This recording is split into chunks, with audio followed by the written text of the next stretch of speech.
শুনছেন সবসময় রেডিও ফুর্তির সাথে আছে রাসেল এবং আমার সাথে আছে মাসুম। আর ঘড়িতে 11:59 বাজতেই শুরু হয়ে গেল ভূত এফএম।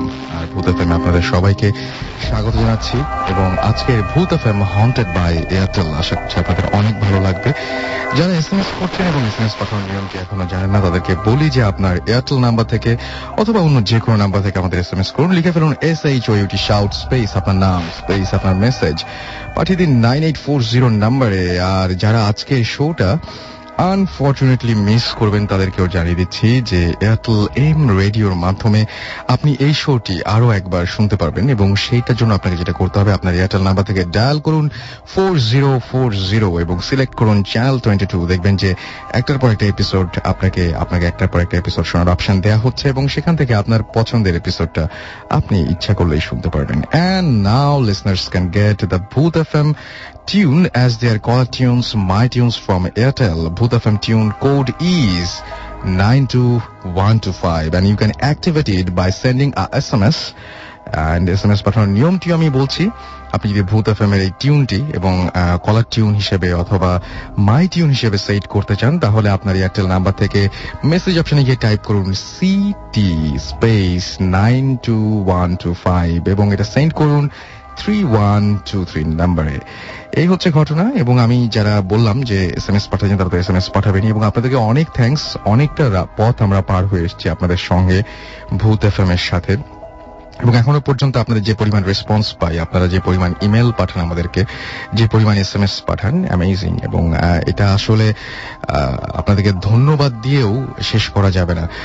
আমার মনে হয় যে আগামী যে সমস্ত শোগুলো আমরা করব আপনাদেরকে নিয়ে, সেই শোর জন্য আপনারা অনেক অনেক ঘটনা পাঠাবেন। আমি জানিয়ে দিচ্ছি আপনাদেরকে আমাদের ইমেল অ্যাড্রেসটি। আর ইমেল অ্যাড্রেসটি হচ্ছে bhutfm@radiofurti.fm which is BHOOTFM@radioforti.fm.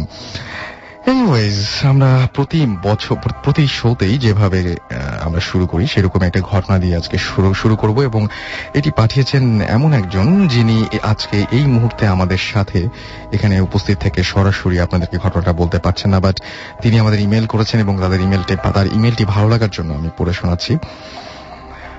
লিখছেন, হাই রাসেল ভাই, আশা করি ভালো আছেন। আমি আশিক ইমতিয়াজ খুলনার দৌলতপুর থেকে বলছি। আমি শুরু থেকেই ভূত এফএম শুনছি। এখন যে ঘটনাটি বলছি তা আমার দাদির মুখ থেকে শোনা। আমার দাদির বাবা অর্থাৎ আমার বাবার নানা, তিনি একজন মসজিদের ইমাম ছিলেন এবং তিনি মানুষের অনেক ধরনের সমস্যার সমাধান করতেন। একদিন পাশের এক গ্রামের একটি লোক স্বাভাবিকভাবে মারা গেল, কিন্তু তারপর থেকেই শুরু হলো সমস্যা। ওই বাড়ির লোক একে একে মরতে শুরু করলো। ঘটনাটি বাবার কানে আসলো। তিনি বুঝতে পারলেন যে ওই বাড়িতে পুরুষকাল লেগেছে। তারপর তিনি ওই বাড়িতে গেলেন এবং ওই বাড়িতে 4 জন লোক জীবিত। তিনি তাদের সাথে কথা বললেন। তিনি বললেন, তোমাদের বাঁচার একটা উপায় আছে।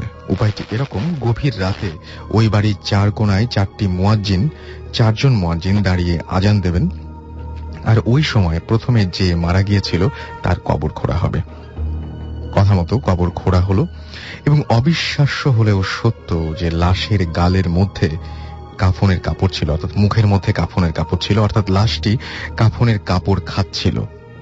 আর আমার বাবার নানার ধারণা এই কারণেই ওই বাড়ির লোকজন একে একে মারা যাচ্ছিল। তখন বাবার নানার নির্দেশে লাশটিকে ওপরে তোলা হলো এবং সেটিকে পুনরায় গোসল ও জানাজা দিয়ে অন্য স্থানে দাফন করা হলো। তারপর থেকে ওই বাড়িতে আর কোনো সমস্যা হলো না। That's it. এই ছিল ঘটনা এবং এরকম অসংখ্য ঘটনা আপনাদের কাছে আছে আমি জানি। আমাদেরকে ইমেল করুন এবং যারা আমাদেরকে এখন এসএমএস করছেন, দেখতে পাচ্ছি ব্ল্যাক ভূত, তিনি লিখেছেন যে তিনি ভূত এফএম পছন্দ করেন। আমাদেরকে জুলফিকার লিখেছেন যে আজকে খুব ভালো লাগছে, এখনো তো শুরুই হলো না। নিবিড় আমাদের নাটোর থেকে লিখেছেন যে পিকনিক শেষ করে বাসায় যাচ্ছি, গাড়িতে বসে ভূত এফএম শুনছি। ওয়াও, আমার মনে হয় যে অনেক এনজয় করছেন। হাদি আমাদের লিখেছেন যে হাদি আলমগীর শাহনুর রাজশাহী থেকে লিখেছেন আমাদেরকে। শহীদ লিখেছেন, শহীদ উর্মি আলিম তন্নি সামির লিখেছেন, ভাই আমরা সকলে মিলে ভূত এফএম শুনছি এবং ছাদের ওপরে বসে খুব ভালো লাগছে। কামরুল আমাদেরকে লিখেছেন ভালুকা থেকে, এছাড়া আমাদেরকে খিলক্ষেত থেকে সঞ্জিদা এসএমএস করেছেন এফ জে রাব্বি। এছাড়াও আমাদেরকে এসএমএস করেছেন শামীম, এসএমএস করেছেন শিমুল, ফয়সাল, নাসিম, মিরপুর 2 ঢাকা থেকে, ঢাকা কমার্স কলেজের স্টুডেন্ট তারা। লাইট অফ করে তারা সবাই ভূত এফএম শুনছেন, থ্যাংক ইউ।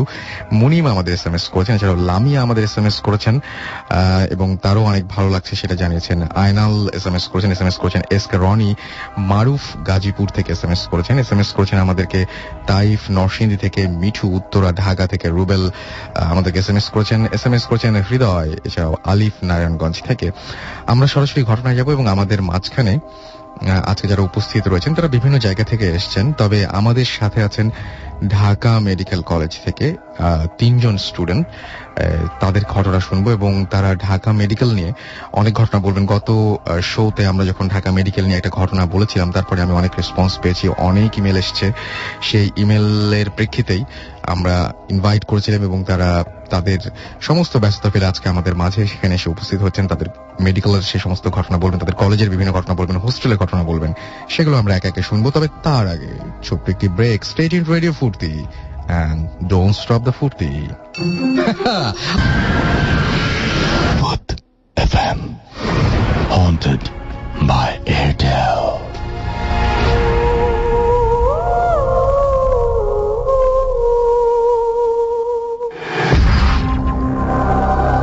শুনছেন রেডিও ফুর্তি, চলছে ভূত এফএম হন্টেড বাই এয়ারটেল। যেমন কথা তেমন কাজ। ছোট্ট একটা ব্রেকের পরে ফিরে এলাম আবারও। আমি রাসেল আপনাদের সাথে আছি এবং আমার সঙ্গে রয়েছে মাসুম এবং আপনারা শুনছেন ভূত এফএম হন্টেড বাই এয়ারটেল। চলে যাবো আমাদের প্রথম গেস্টের কাছে অ্যান্ড তিনি এসেছেন ঢাকা মেডিকেল কলেজ থেকে। আপনার নামটা বলবেন? আমি ফাহাদ মুনতাসির। ওকে, ফাহাদ মুনতাসির অনেক কষ্ট করে এসেছেন, থ্যাংক ইউ সো মাচ আমাদের সাথে জয়েন করার জন্য। সো কোন ঘটনা দিয়ে শুরু করছি আমরা? আমি আমার জীবনের প্রথম ঘটে যাওয়া একটা ঘটনা দিয়ে শুরু করবো। সেদিন আমি পড়াশোনা শেষ করছি রাত 1:30টার সময়, প্র্যাকটিক্যাল হাতে লিখতেছিলাম। তো আমি যখন ঘুমাবো, মশারি খাটানো হয়ে গেছে, এমন সময় আমার কাজিন ফোন দিলেন শ্যামলী থেকে। তো কাজিন ফোন দিয়ে বললেন যে ওনার এক কর্মচারীর হাতের উপর গাড়ির গ্লাস পড়ছে। আচ্ছা, গাড়ির গ্লাস পড়ার পরে ডেলডয়েড মাসেল, হাতে যে মাসেলটা থাকে যেখানে ইনজেকশন করা হয়, তো ডেলডয়েড মাসেল, উনি তো আর মাসেল ছিলেন না, উনি বললেন যে হাত গুরুতর ভাবে আহত হয়েছে, কেটে গেছে, তো আমি এমার্জেন্সিতে পাঠালাম, তুমি একটু যাও। হ্যাঁ, ওকে। তো আমি যখন এমার্জেন্সিতে যাব, তো আমি তখন একা। তো আমার রুমমেট ছিল নাজমুল। তো নাজমুলকে বললাম যে দোস্ত চল একসাথে যাই, একটু ঘুরে আসি, দেখে আসি কি অবস্থা। নাজমুলকে আপনার সঙ্গে আছেন এই মুহূর্তে? হ্যাঁ, নাজমুল আমার সঙ্গে আছে। একটু হ্যালো বলেন নাজমুল। Hello listeners. সো আপনি নাজমুল, রাইট? হ্যাঁ, আমি নাজমুল, ঢাকা মেডিকেল কলেজ। ওকে, ফাইন। তো আমি নাজমুলকে নিয়ে গেলাম এমার্জেন্সিতে গিয়ে দেখি তো ওই ছেলেটার হাতে অলরেডি সেলাই করা হয়ে গেছে। তারপরে সেটা ড্রেসিং করার পরে, যেহেতু ডেলডয়েড মাসেলের নিচে ছিল হিউমেরাস, একটা বন্স, তো বন্সটা ভেঙে গেছিল। এই কারণে সেখানে প্লাস্টার করার দরকার ছিল। তো প্লাস্টার করা হয়ে গেলে, তো ওর সাথে যে ছেলেটা আসছিল, সেই ছেলেটা ওকে বাসায় নিয়ে যায় আর কি। আচ্ছা। তো এমার্জেন্সি গেট থেকে বের হয়ে আমি নাজমুল চিন্তা করলাম যে এত রাত, শীতের রাত, তো এই সময় হসপিটালের মধ্যে দিয়ে যাব নাকি রিক্সা নিয়ে চাঙ্কারপুল দিয়ে যাব। আচ্ছা। তো হলে যাওয়ার 2টা রাস্তা, একটা হলো চাঙ্কারপুল দিয়ে যাওয়া যাবে, আর একটা হলো মেডিকেল কলেজের ভিতর দিয়ে, হসপিটালের মধ্যে, তারপর মেডিকেল কলেজ, তারপর আমাদের নিউক্লিয়ার মেডিসিন, তার পাশে মর্গ আছে, ওই পাশ দিয়ে যাওয়া যাবে। ওইটা আমাদের জন্য খুবই সহজ একটা রাস্তা। তো আমরা ভাবলাম যে হসপিটালের মধ্যে দিয়ে যাই, দেখি রোগীগুলো কি অবস্থায় আছে এই শীতের রাতে, তো তাদের কষ্টটা একটু হলেও আমরা আজ করতে পারবো আর কি। তো নাজমুলের সাথে শেয়ার করে 2 জন একসাথে গেলাম। তো যাইতেই হসপিটালের মধ্যে আমাদের লিফট আছে, লিফট দিয়ে 3 তলা পর্যন্ত যাওয়া যায়। তো ওই সময় ইন্টার্নিরত এক ভাইয়া আমাদের হোস্টেলেই থাকেন। তো উনি আমাদের বললেন যে তোমাদের ব্যাচের একটা মেয়ে এই অবস্থায় ভর্তি হয়েছে কিছুক্ষণ আগে, তো ওর আম্মুর সাথে আসছে, তো তোমরা প্লিজ একটু যাও উপরে, কেবিনে যাও, কেবিনে যে দেখো যে ওদের কিছু লাগবে কিনা, কারণ এত রাতে ওর আম্মার পক্ষে সম্ভব না সবকিছু যা কিছু লাগবে তা জোগাড় করা। রাইট। তো এই ক্ষেত্রে আমি আর নাজমুল সিদ্ধান্ত নিলাম যে যাই একটু দেখে আসি, যেহেতু আমাদের ইয়ারম্যান। তো আমরা গেলাম 3 তলায় ওঠার পরে, তো আমরা কেবিনে যাব। আমরা জানি যে আমাদের স্টুডেন্টস কেবিন মেল যেটা সেটা হচ্ছে 34 এবং 35 নাম্বার, এবং যেটা ফিমেল মানে স্টুডেন্টস কেবিন সেটা হচ্ছে 19 নাম্বার। আচ্ছা, তো আমরা যথারীতি 19 নাম্বার কেবিন এর আগে কখনো যাই নাই। দ্যাট মিন্স যারা হচ্ছে মানে এমনি জেনারেল পেশেন্ট, তাদের যে ওয়ার্ড গুলো থাকে সেখান থেকে স্টুডেন্টদের ওয়ার্ড গুলো একটু আলাদা জায়গায় হয়, একটু অন্য জায়গায় হয়, এক জায়গায় হয়, কিন্তু কেবিন গুলো আমাদের আলাদা। তো 19 নম্বর কেবিন নার্সকে জিজ্ঞেস করলাম যে সিস্টার 19 নম্বর কেবিনটা কোন দিকে? তো উনি বললেন যে 19 নম্বর কেবিনে তো কেউ নাই, আপনারা অপোজিট কেবিনে যান, সর্বশেষ যে কেবিনটা আছে ওই কেবিনে যান, ওই কেবিনে ঢাকা মেডিকেলের একজন স্টুডেন্ট ভর্তি হয়েছে। আচ্ছা, তো ওনার কথা শুনে আমি আর নাজমুল ওইদিকে যাচ্ছিলাম। তো আশ্চর্য লাগলো একটা জিনিস, যে প্রত্যেকটা দরজাতে তালা মারা। অন্যান্য বাকি যেসব কেবিন গুলো ছিল, কেবিন নাম্বারটা আমার তখন আমি জানি না, এখনো দেখিনি, তবে সর্বশেষ কেবিন যেটা সেইটাতে। আচ্ছা, তো করিডোর দিয়ে যাচ্ছি আমি নাজমুল, কিন্তু একটাও লাইট নাই সেখানে, অন্ধকার একটা। এটা তো পুরো ন্যাচারাল না বোধহয়, মনে হয় না। তারপর আমরা গেলাম কেবিনের সামনে। তো কেবিনের ভিতরে দেখলাম যে অন্ধকার, দরজাটা ভাজানো আছে, কিন্তু মানে তালা মারা নাই। মনে হলো যে কেউ আসছে ভিতরে। তো এরকম সময় আমি 2 বার নক করলাম যে হ্যালো, কেউ আছে কিনা। তো ওই মেয়ের নাম ছিল স্নেহা। আচ্ছা, তো স্নেহাকে ডাকলাম, স্নেহা স্নেহা বললাম। তারপর দেখি কোনো রেসপন্স নাই। তো আমি নাজমুলকে বললাম যে দোস্ত তুমি যাও, একটু করিডোরের লাইটটা জ্বালাও আর দেখি খোলে কিনা, মানে কেউ সাড়া দেয় কিনা। তো এইরকম সময় দেখি যে এক ভদ্রলোক উনি আসলেন। তো উনি এসে আমাকে বললেন যে এই তুমি আমার সাথে ভিতরে আসো। তো আমি ভাবছি যে উনি হয়তো ডাক্তার। তো ওনার সাথে ভিতরে গেছি। ভিতরে যাওয়ার পর উনি বললেন যে দরজাটা লাগায় দাও। লোকটার বর্ণনা দেন একটু, লোকটা কেমন ছিল? লোকটা স্বাস্থ্য ভালো, দেখে মনে হচ্ছে যে একজন ডাক্তার। তো মানে অ্যাপ্রন ছিল সাথে। আচ্ছা, অ্যাপ্রন ছিল, এটা দেখে বুঝছি যে উনি ডাক্তার। রাইট। তো এত রাতে ডাক্তার ছাড়া তো কারো আসার কথা না। তারপর উনি বললেন যে ঘরের ভিতর অন্ধকার। তো উনি বললেন তুমি লাইটটা অন করো। তো আমি মোবাইলটা বের করলাম পকেট থেকে, বের করে মোবাইলের যে ক্ষীণ আলো সেটা দিয়ে আমি খুঁজতেছিলাম যে কোথায় বোর্ড। তো আমি যখন বোর্ডটা খুঁজতেছি, এইরকম সময় আমি বেডের সাথে ধাক্কা খাই। ওখানে ধাক্কা খাওয়ার পর আমার মোবাইলটা পড়ে যায়, এবং আমি যখন আমার হাতটা পড়ে বেডের উপর, তখন আমি অস্বাভাবিক কিছু জিনিস মানে অনুভব করলাম। কিরকম সেটা? সেটা হলো আমি যেটা স্পর্শ করলাম সেটা মনে হচ্ছে একটা মানুষের শরীর, কিন্তু সেটা মানে লিভিং বডি না, ডেড বডি। আর মেডিকেল টার্মে ডেড বডিকে ক্যাডেভার বলা হয়। আচ্ছা। তো আমরা সাধারণত যে ফার্স্ট ইয়ার সেকেন্ড ইয়ার স্টুডেন্টরা আমরা অ্যানাটমি ডিসেকশন হলে যেসব ক্যাডেভার গুলো মানে ডিসেকশন করি, সেগুলো মূলত মানে শক্ত হয়, স্কিনের মধ্যে ফ্লুইড থাকে না ফরমালিন দেওয়ার কারণে, এবং একটা গন্ধ থাকে ফরমালিনের। তো ফরমালিনের গন্ধ সাধারণত নাকে গেলে মানে চোখে জলে আর কি, চোখ দিয়ে পানি ঝরে। তো যাই হোক, আমি স্পর্শ করলাম, তো মনে হলো এটা একটা ডেড বডি। তো আমি অবাক হলাম যে এখানে ডেড বডি ওয়ার্ডে তো থাকার কথা না, ডেড বডি এখানে তো সাধারণত স্নেহা বা অন্য কারো থাকার কথা, বা ওর আম্মুর। তারপর আমি মানে খুব তাড়াহুড়া করে মানে বোর্ড খুঁজতে লাগলাম, সুইচ বোর্ড। হ্যাঁ, সুইচ বোর্ড। তারপর আমি সুইচ বোর্ড কোনোভাবে পেলাম। তো আমি যখন সুইচটা অন করলাম, তখন টিউব লাইট, ফ্লোরোসেন্ট বাল্ব যেটা, সেটা যখন নষ্ট হয় তখন দেখা যায় টিপ টিপ টিপ টিপ করে। রাইট। তো বাল্বটা পুরোপুরি জ্বলতেছিল না, মানে টিপ টিপ করতেছিল। তো এমন সময় আমি শুধু এতটুকুই দেখতে পেলাম যে ওখানে একটা লাশ মানে পড়ে আছে, ডেড বডি, এবং পুরাটা সাদা কাপড় দিয়ে ঢাকা। সাধারণত আপনারা দেখছেন যে যারা যারা লাশ দেখছে হসপিটালে, তারা হয়তো দেখছে যে সাদা কাপড় দিয়ে ঢাকা।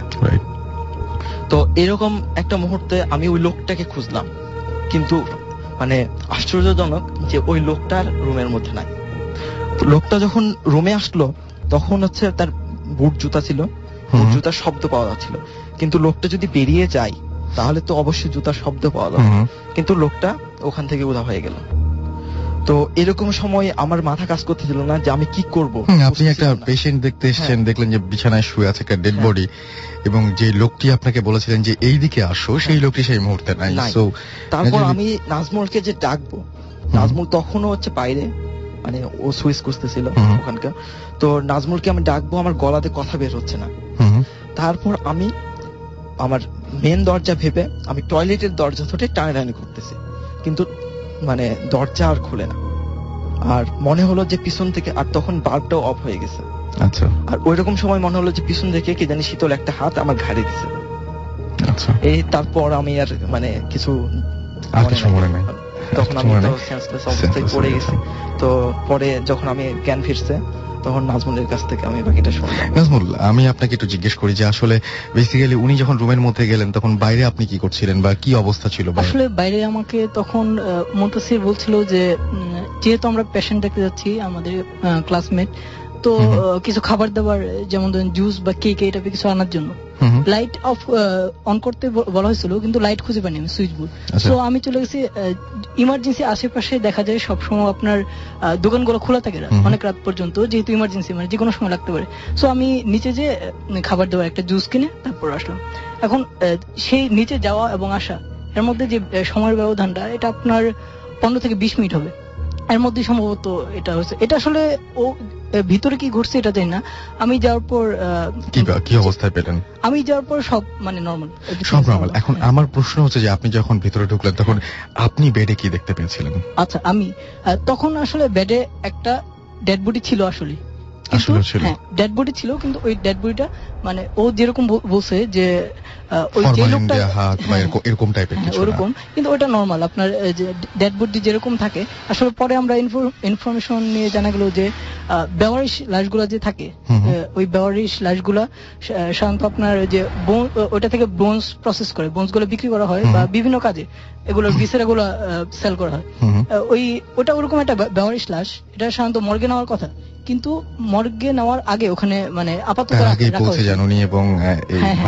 এখন আমি যাওয়ার পর দেখছি এভরিথিং ইজ নরমাল, সবকিছু মানে আগের মতো, কিন্তু মুনতাসির জাস্ট মানে ওর ফিট হয়ে আছে। আমি যা বললাম যে কি হয়েছে মুনতাসির, তারপর ওর মুখে পানি টানি দিয়ে আমি নিজেও একটা নার্ভাস ফিল করতেছিলাম, কারণ যেহেতু এরকম রুমের মধ্যে একা, তারপর একটা ডেড বডি রুমের মধ্যে ছিল, এটা আসলে স্বাভাবিক। আর ওখানে কি করছিল, এটা হতো একটা হ্যালোজিনেশন হতে পারে, যে ওরকম যে একটা কি শীতল হাত, যে কারণ ডেড বডিটা নরমাল ছিল, যে ন্যাচারালি যেরকম। বাট একা একটা অন্ধকারের মধ্যে উনি আসলে এক্সপেক্ট করেনি এরকম কিছু, যে এখানে ডেড বডি থাকবে। এনিওয়েজ, এই যারা ঘটনাতে প্রচন্ড ভয় পেয়েছেন তাদেরকে ভয়টা একটু ভাঙিয়ে দিই। আর সেটি হচ্ছে এখানে এই ঘটনার মধ্যে দুটো জিনিস আছে। একটা হচ্ছে যে প্রচন্ড ভয়, সেটা আপনারা পেয়েছেন অলরেডি আমি মনে করি। আর আরেকটা জিনিস আছে, সেটা হচ্ছে যে একটা ইনফরমেশন দিয়েছেন আমাদের ঢাকা মেডিকেল কলেজের স্টুডেন্টরা, সেটা হচ্ছে যে আপনি যখন ফরমালিনের সামনে যাবেন তখন নাক জ্বলবে, চোখ জ্বলবে আর কি, নাকের ঝাঁঝালো কোনো গন্ধ লাগবে। সুতরাং বাজারে যে যখন মাছ কিনবেন তখন অবশ্যই নাকের কাছে ধরে একটু টেস্ট করতে পারেন যে এটা তোমার ফরমালিন দেওয়া আছে কিনা। শুকে দেখলেন চোখ জ্বলছে কিনা, তাহলে বলেন ভাই ফরমালিন দেওয়া মাছ, এটা তো নিব না। এটা একটা ভালো জিনিস পাওয়া গেল আর কি এখান থেকে। অলরাইট, সো আমরা এখন যেটা করবো, মাসুম যদি হাত ইশারা করে তাহলে আমি ব্রেকে যাব, আর না হলে আবার নেক্সট ঘটনায় চলে যাব। একটা ছোট্ট ব্রেক লাগবে না নাকি? সো একটা ছোট্ট ব্রেকের পরে আবারও ফিরে আসছি স্ট্রেট ইনটু রেডিও ফুর্তি, এন্ড ডোন্ট স্টপ দ্য ফুর্তি।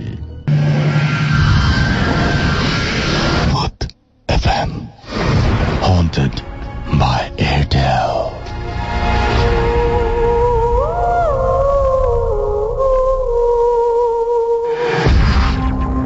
শুনছেন সবসময় রেডিও ফুর্তি, চলছে ভূত এফএম হন্টেড বাই এয়ারটেল। সাথে আছে আমি রাসেল, আমার সাথে আছে মাসুম এবং আজকের অতিথিরা, যারা একটার পর দারুণ দারুণ সব ঘটনা নিয়ে বসে আছেন। আমার মনে হয় যে আপনি কিছু বলতে চাচ্ছেন, বলে ফেলুন। আমার সবচেয়ে অবাক লাগছে যে মানে যে মেয়েটার কথা বলা হয়েছে যে অসুস্থ, সে কিন্তু অসুস্থ ছিল না এবং হসপিটালে সে ভর্তিও হয়। তার মানে সেই ইনফরমারটা যিনি ছিলেন, যে ইনফরমেশন দিয়েছিলেন, পরের দিন ক্লাসও করছে। যদি কেউ মেডিকেলে এরকম অবস্থায় ভর্তি হয় তাহলে সাধারণত তার ক্লাস করার কথা না। এটা আমি জিজ্ঞেস করতে ভুলে গেছিলাম। এবং মানে রুমের যে লাইটটা আমি দেখছি যে মানে টিপ টিপ করতেছিল, সেটা যখন আমার জ্ঞান ফিরে তখন দেখি যে অটোমেটিক জ্বলতেছে। আচ্ছা, তার মানে ওই মুহূর্তটা সবকিছু এলোমেলো ছিল। অলরাইট, আমাকে ঐশী খুলশি থেকে লিখেছেন যে ভূত এফএম শোনার জন্য প্রতি ফ্রাইডে ওয়েট করি। আমাকে লিখেছেন তপন ফ্রম ড্রেমরা যে ভূত এফএম অনেক ভালো লাগছে।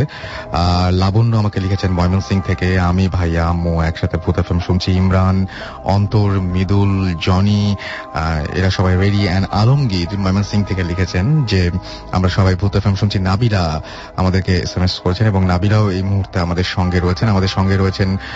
সপ্তিক হরিয়ান থেকে, এবং আমাদের সাথে আছেন মাহি ফ্রম খুলনা ফুলবাড়িঘাট, আমাদের সাথে জহির আছেন কালীগঞ্জ থেকে, এছাড়াও অনন্ত আছেন আমাদের সঙ্গে ফরিদাবাদ থেকে, এছাড়াও জুবায়ের এবং জুনায়েদ দুজনেই রয়েছেন, রনি এবং মিল্টন রয়েছেন, রাজীব দাস সিলেট থেকে আমাদের সঙ্গে রয়েছেন, কল্যাণ রয়েছেন কাতিপাড়া থেকে, পারভেজ মানিকগঞ্জ থেকে, এস কে রনি আমাদের সঙ্গে রয়েছেন, SMS করেছেন বেশ কিছু, এবং আমাদের সাথে SMS করেছেন আমাদেরকে সাব্বি ইসলাম, এছাড়াও আমাদেরকে SMS করেছেন শুভ্র পটুয়াখালী থেকে, অনেক দূর থেকে SMS করেছেন, এছাড়াও আমাদেরকে SMS করেছেন mister Akbar, Shafiq and DVD booth সহ আরো অনেকে।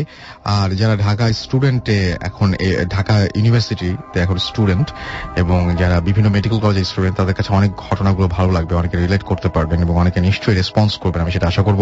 যারা আমাদেরকে SMS করতে চাচ্ছেন কিন্তু SMS করতে পারছেন না, তাদেরকে বলি যে আপনার এয়ারটেল নাম্বার থেকে বা অন্য যে কোনো নাম্বার থেকে টাইপ করুন SHOUT শাউট স্পেস আপনার নাম স্পেস আপনার মেসেজ পাঠিয়ে দিন 9840 নাম্বারে। আমি চলে যাচ্ছি পরবর্তী ঘটনায়, এবং এই ঘটনাটিও এমন একজন পাঠিয়েছেন যিনি এই মুহূর্তে আমাদের সাথে রেডিও ফুর্তিতে এসে জয়েন করতে পারেননি, বাট তিনি হয়তো এই মুহূর্তে আমাদের শুনছেন এবং আমাদেরকে ইমেল পাঠিয়েছেন। ইমেলটি ভালো লেগেছে বলেই পড়ছি। আমাদেরকে লিখেছেন, রাসেল ভাই প্লিজ আজই আমার ঘটনাটি পড়ে শোনান, এটা না পড়লে আর ঘটনা পাঠাবো না, কারণ এটি আমার জীবনের শ্রেষ্ঠ ঘটনা। আমার নাম আনোয়ার হোসেন, আমার ঠিকানা মামুন স্মৃতি পাবলিক স্কুল জামালপুর, এবং তারপরে তিনি মোবাইল নাম্বার দিয়েছেন। আচ্ছা, লিখেছেন, আমার ঘটনা একটু ধার্মিক প্রকৃতির, তাই গত রমজানে আমরা কয়েকজন মিলে 10 দিনের জন্য মসজিদে ইত্তেকাফে ছিলাম। আমাদের সাথে ছিলেন আমাদের এক দাদা। যাই হোক, আমাদের মসজিদের হুজুর হলেন একজন হাফেজ। 25শে রমজানের রাতে যখন তিনি তারাবিহ পড়াতে চলে যাচ্ছিলেন, তখন আমরা তাকে অনুরোধ করলাম যে তিনি যেন আমাদের সাথে রাতে থাকেন। তিনি আমাদের কথা মেনে নিলেন এবং আমাদের সাথে থাকতে রাজি হলেন। রাতে খাওয়া দাওয়া করার পর আমরা তাকে বললাম তিনি যেন আমাদেরকে তার বাস্তব জীবনের কিছু ঘটনা বলেন। তো তিনি বললেন, আচ্ছা ঠিক আছে, তার ঘটনাটি আমি নিজের তার ভাষায় লিখছি। আমরা তখন হাফেজি পড়ছি এক মাদ্রাসায়। সঙ্গত কারণে আমি মাদ্রাসা এবং এলাকার নাম বলবো না। তো দিন ভালোই চলছিল। ওই এলাকার একটি রীতি ছিল, কোনো বাড়িতে যদি কোনো লোক মারা যায় তবে ওই মৃত লোকের বাড়ি থেকে যে কোনো একজন হাফেজকে এক নাগারে 40 দিন খাবার সরবরাহ করা হতো।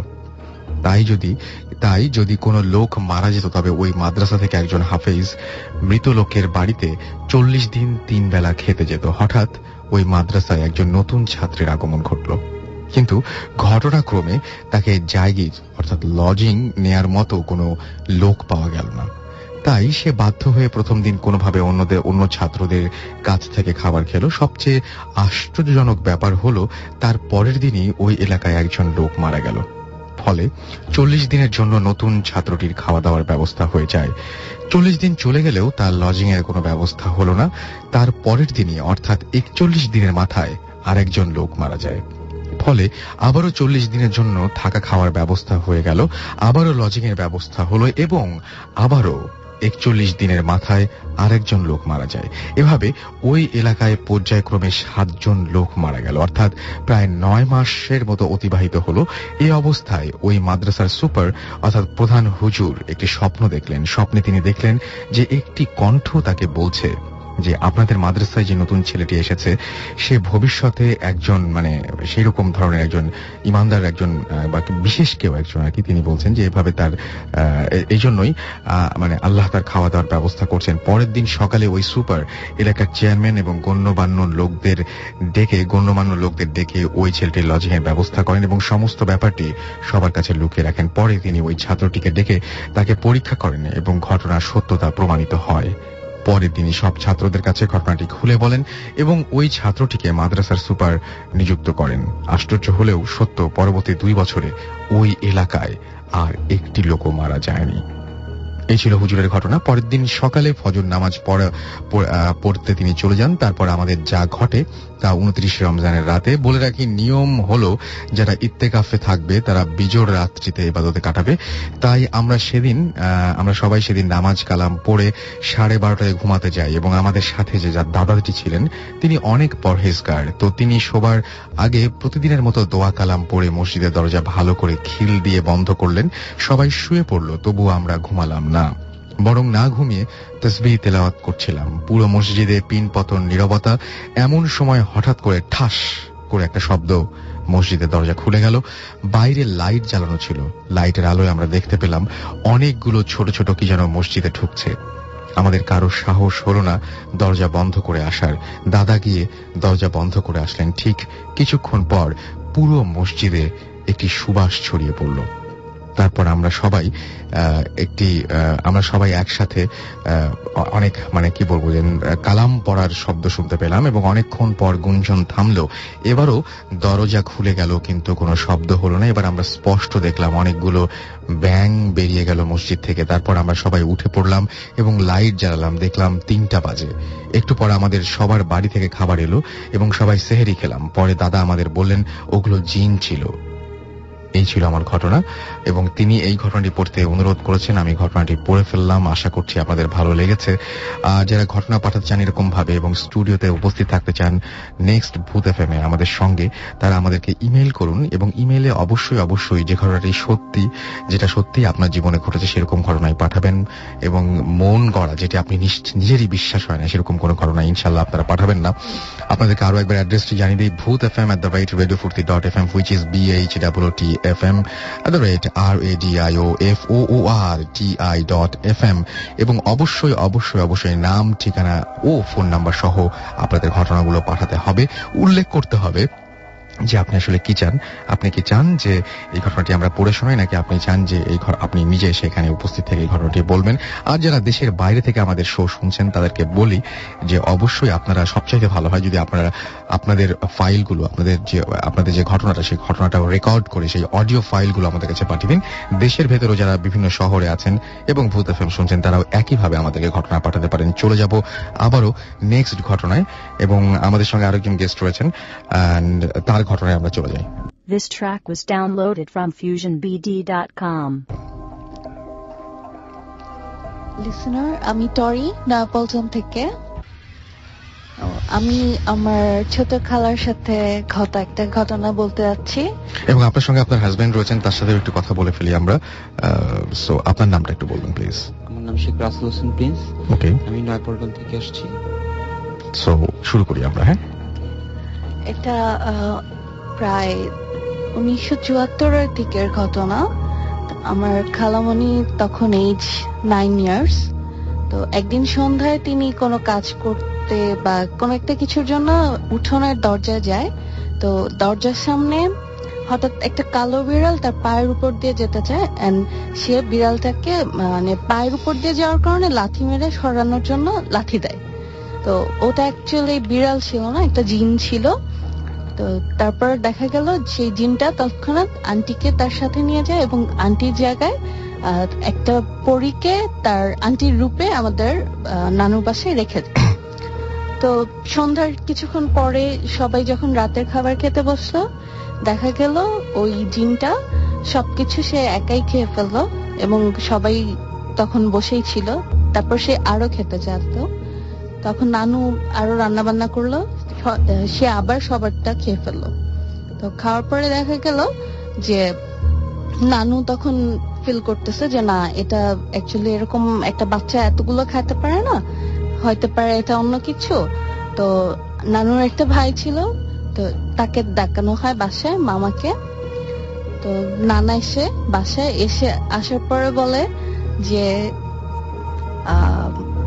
আচ্ছা ঠিক আছে, এইরকম যখন হচ্ছে আমি তাহলে একটা হুজুরকে ডেকে নিয়ে আসি। একটা হুজুরকে ডেকে নিয়ে আসে। তখন সে এসে দেখার পর বললো যে হ্যাঁ, এটা কিছু একটা হয়েছে, তো আপনারা কালকে আসরের নামাজে পরে আমার সাথে আসেন, আমি আপনাদেরকে তার কাছে নিয়ে যেতে হবে। আচ্ছা, ওকে, হ্যাঁ, একটা হুজুরের কাছে নিয়ে যাব, উনি আমার চাইতে বেটার বুঝবে কি হয়েছে। তো আপনারা কালকে আসর নামাজে পরে আমার সাথে যাবেন। তো নেক্সট ডে আসর নামাজের পরে সবাই আসলো, সেই নানাটা আসলো, নানার সাথে তার একটা ফ্রেন্ডকে নিয়ে আসছিল। তো দেখা গেল যে তাকে যখন যেতে বলা হচ্ছে সে যাবে না, সে যেতে চাইলো না বলে চুপ করে বসেছিল। তো তাকে ভাবলো যে কুলে করে উঠে নিয়ে যাবে, এত তার ওয়েট বেড়ে গেছিল তাকে কুলে উঠাতে পারতেছিল না, তারা 2-3 মিলে নিতে পারতেছিল না। তখন চিন্তা করলো যে রিক্সা দিয়ে তো তাকে নিয়ে যাওয়া যাবে না, তখন একটা ভ্যান নিয়ে আসলো। ভ্যান নিয়ে এসে দেখা গেল ওই ভ্যানের ড্রাইভার আরো 2-3 জন, টোটাল 4-5 জন মিলে তাকে উঠিয়ে ভ্যানে বেঁধে নিয়ে যাওয়া শুরু করলো। তো ভ্যান দিয়ে যখন নিয়ে যাচ্ছিল রাস্তায় তখন কিছু ঘটনা ঘটে। কিছু দূর যাওয়ার পরে ভ্যানটার এগোচ্ছিল না সামনের দিকে। এটা কি ওয়েটের কারণে বা অন্য কোনো কারণে? হ্যাঁ, ওটা তখন প্রচন্ড ওয়েট গেইন করে, মানে ভার হয়ে যায়, কোনোভাবেই যাচ্ছিল না। তখন নানু আয়াতুল কুরসি পড়া স্টার্ট করে এবং বিভিন্ন দোয়াটা পড়তে থাকে, জিকির করতে থাকে সবাই, তখন ওটা আস্তে আস্তে যায়। তারপর তারা অনেক কষ্টের পরে সেই হুজুরের ওখানে পৌঁছে, যে দেখে যেই হুজুরের কাছে তারা গেছে সেই হুজুর অন্য মানে কোন এক কাজে অন্য কোথাও গেছে, সে ছিল না তখন তার প্লেসে। তো ওনার সাগরেদ টাগরেদ ছিল আরো, তারা মানে হুজুরের কাছে শিখতো। তো তখন তারা বলল যে আপনি যা যা করার মানে দোয়া টোয়া পড়া তাবিজ টাবিজ দিয়েছে, মানে মোটামুটি যা যা করার দরকার ছিল তারা করে দিয়েছে যতটুকু পারতো। আর বলছে যে হ্যাঁ, বড় হুজুর কালকে বা পরশু চলে আসবে, আপনারা তাহলে তখন আসেন, তখন দেখাতে পারবেন। আর আপাতত আমি যা করেছি এনাফ। তো বাসায় যাওয়ার পরে দেখলো যে হ্যাঁ ওকে এনাফ। তো অবশ্যই এটা তেমন ডিস্টার্ব কিছু করতো না, চুপচাপ সে তার মতো ধ্যান ধরে বসে থাকতো, নড়াচড়া করতো না, কথা টথাও বলতো না কারোর সাথে, শুধু খাওয়ার সময় খেতে চাইতো, আর একটু পর পর তার খিদে পেতো, অনেক বেশি বেশি খেতে চাইতো। আর দেখা যেত মাঝে মধ্যে রাতের বেলা সে চলে যেতে চাইতো, বাইরে যেতে চাইতো। এত রাতে একটা মেয়েকে বাইরে যেতে দেওয়া যায় না, তো সেজন্য আর কি তাকে বাইরে যেতে দেওয়া হতো না। তখন নেক্সট ডেতে নানা গেল সেই বড় হুজুরের খোঁজ নিতে যে সে ফিরছে কিনা, যে দেখে যে সে তখনও ব্যাক করে নাই। তো ব্যাক করে নাই, এখন কি করার, গেল বাসে ব্যাক করলো। ব্যাক করার পরে এখন অন্য হুজুর তো দেখাতে হবে, এভাবে তো বসে থাকা যাবে না। তো আরো অন্য যে কয় জায়গায় হুজুর যোগাযোগ করে পাওয়া গেছে সবাইকে আনা হয়েছে। তো 2-3 জনের পরে একজন বলছে যে এইটা অ্যাকচুয়ালি আপনাদের মেয়ে না, এটা জিন একটা আপনার মেয়ের রূপে রেখে গেছে, আপনি যদি ওকে পাহারা দিয়ে না রাখেন, কোনোভাবে যদি ও এখান থেকে স্কেপ করে, দেন আপনার মেয়েকে আর ওরা ব্যাক করবে না। তো দেখা গেল তখন সবাই মিলে ওটাকে একের পর এক পাহারা দিয়ে দিয়ে রাখতো, কেউ রাতে ঘুমাতো, কেউ জেগে থাকতো, এরকম করে ওটাকে 24 ঘন্টায় পাহারা দিয়ে রাখতো।